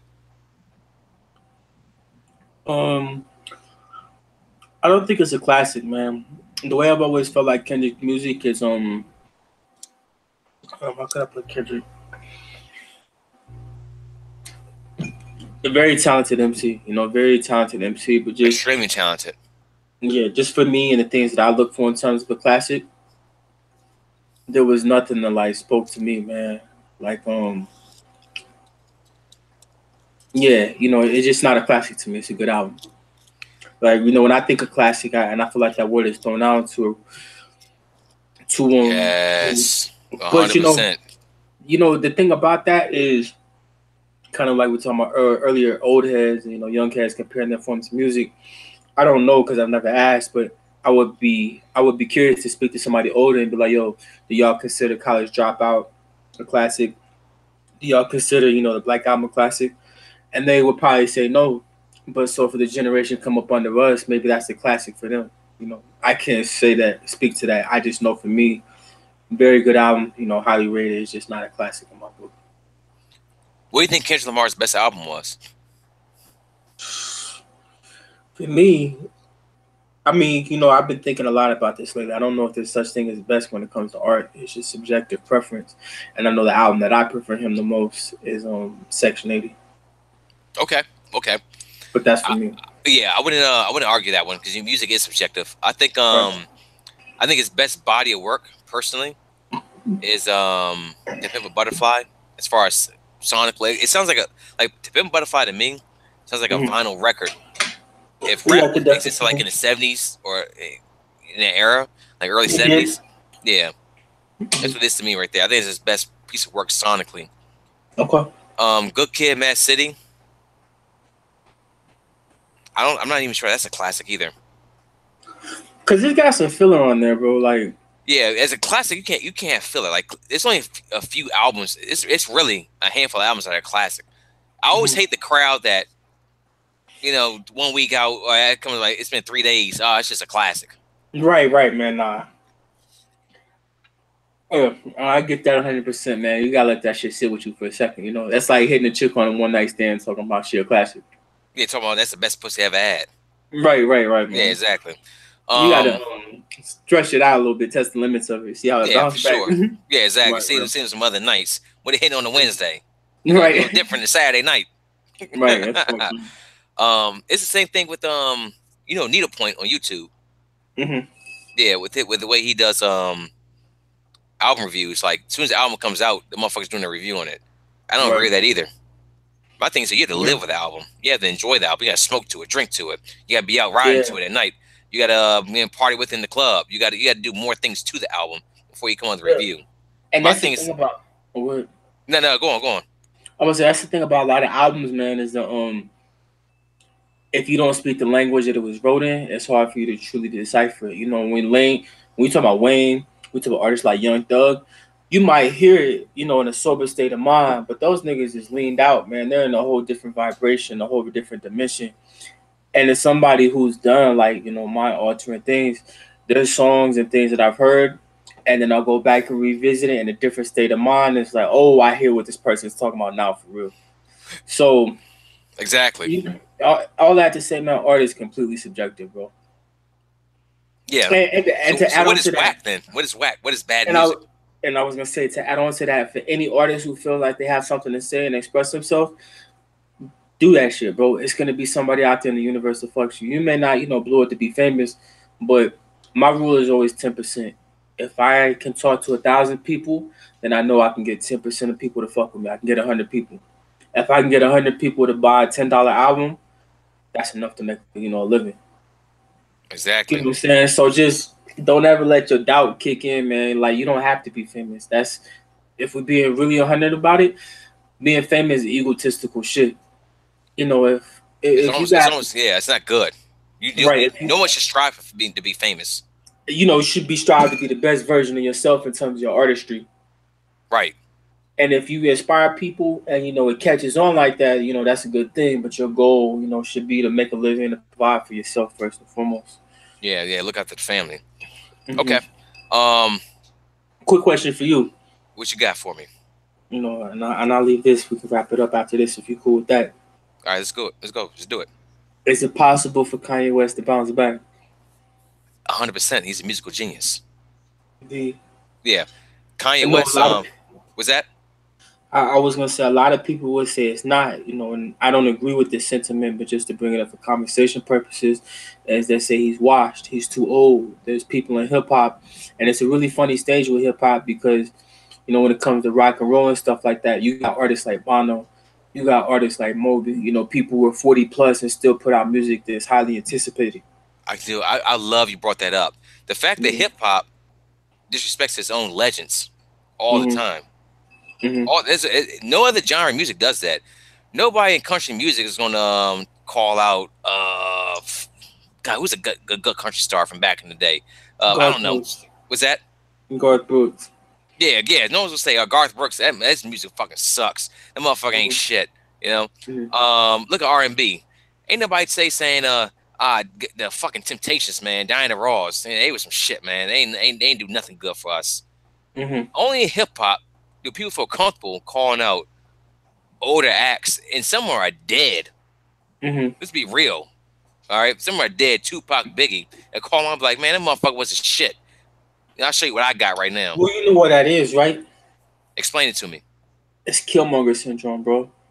Ooh, It's the thing that I Tupac like said. this right there. I'm listening. Come on, baby. It's Killmonger syndrome, bro. Thug life, the little hate, or you know, the hate that you give little infants fucks everybody. In the sense that you know, for most people when they come into hip hop, they don't look at it as a culture. And we get that from Europeans, you know, in America, in the sense that the European doesn't even respect his own mother. You know, the true mother is Mother Nature, and if you look at how he interacts with Mother Nature, he has no reverence for it. And because the nigga is the creation of the European, his creator is mannerisms are going to be inherent in him. So when it comes to hip hop, most of hip hop is ran by niggas. They have no reason to respect their mothers and fathers. You see what I'm saying? And to take it to a Gnostic level, when we talk about a deity in Gnosticism, what's called a dollar broth. The story, is the baseline for the Gnosticism is what's called the Great Mother named Sophia, and she decided to make a child on her own without masculine energy. And when she created this child, she was ashamed of what she had created, and she kicked it out into the abyss to try to hide it. And when she saw what her child was doing, she realized that she had made an abomination, and she split herself up and she breathed life into all the creations that her son had made. So it's a whole lot of levels you can take that. The way I look at it psychologically is that most niggas are born without a father in their life, and therefore the things that they create is abomination. So because of these abominations or whatever, people have no reverence for them. They have no respect for it because it's a broken cycle of niggas being born without dads. Your father, just like my father, and like your teacher, little boys, be like, yo, this is the legacy we come from. Respect what we're building. How many rappers you see like, nigga, it was just me and my mama? A lot. Almost all. You know what I'm saying? Exactly. So that's why you see that, happening in terms of like rap compared to rock and roll. It's sad, man. It's sad. I wish that hip hop, well, then you had to change the whole everything. And something I was gonna say too. I feel that a lot of people shit on the millennial generation. But when it comes to black fathers in my generation versus the previous generation, it's definitely a difference. Yeah, definitely, man. Yeah, definitely. you got more millennials that's more involved with their children and kids, while the previous generation was running out, afraid of the responsibility. Well, and then in turn, they would shit on you about some other crazy shit. Yeah, I was gonna say, man, something I'm a firm believer of that. Anytime you get your feathers rustled or your jimmies rustled, as the internet would say, by something, it's because it's a problem within yourself that you hasn't resolved, right? So the reason you see a lot of older heads hating on the millennials is that the millennials are instant gratification type of people. And a lot of people say that's a bad thing, but I don't necessarily think that's true because the millennials ain't taking bullshit. They need answers right now. You know what I'm saying? How many times you see our generation, the people came before us, be put to sleep by Tom Brokaw? You know what I'm saying? Yeah, exactly. They're just constantly falling for the same tricks over and over. Where the millennials is like, no, nigga, we need answers right now. We need to see this shit on Instagram. We need to see this shit on Twitter. We need to see like direct change, and we need to see it now. That's fucking up a lot of shit. Like a lot of people, but in a good way, no, in a great way. It's a wonderful way. I love it. But for the generation that's above them, it's a reminder that the generation after you was doing things that you should have been doing as well, and because of that, they get jealous. And then they lash out and says all this other crazy shit. Yeah, that's a podcast in its own too. Actually, you know what? Right. We'll pick up on that. We'll pick up on that thought when we do this again. For sure, man. That, brother. Hey, Chris. Hey, as always, nothing but love. It is a podcast for you and me, but we've had about 6-7 years of these conversations almost. Indeed, man. And it's a little blip in the map, as people say. I was gonna say, man. In terms of the conversations you and I have had, but this behind the scenes, this is a drop of water compared to an ocean. But nigga, I love you, man. Like one of the best men I've ever been in my life, my life. And when my daddy died, you was there for me, man. Just extremely grateful for everything we've been through, man. And always. Wish the best for you and your family, and thank you for letting me come on here. Hey, we gotta do this shit live, man. We make your way up to DC. Let's do it. And that's gonna be when the real one go down. Not to say this one the real one, but nigga, I bring a little J with me to smoke. You know what I'm gonna do for that one? I'm gonna bring a hookah for that one, man. Hey, we got a hookah here. We got a mild hookah. Do you still got a mild hookah? No, Maya. That's the one I gave you? No, that's one of my cousin. My cousin real big on the hookah. My cousin. Oh, that's the one you want me to meet you? Okay. Yeah. Okay, yeah, definitely. But yeah, the nigga, that's my shit. We get the hookah, bro. We make a fucking sitcom. Sit down. Hey, write a screenplay. All right, let's go and cut this shit right now. That's it. Stop broadcast, as the kids like to say. Peace.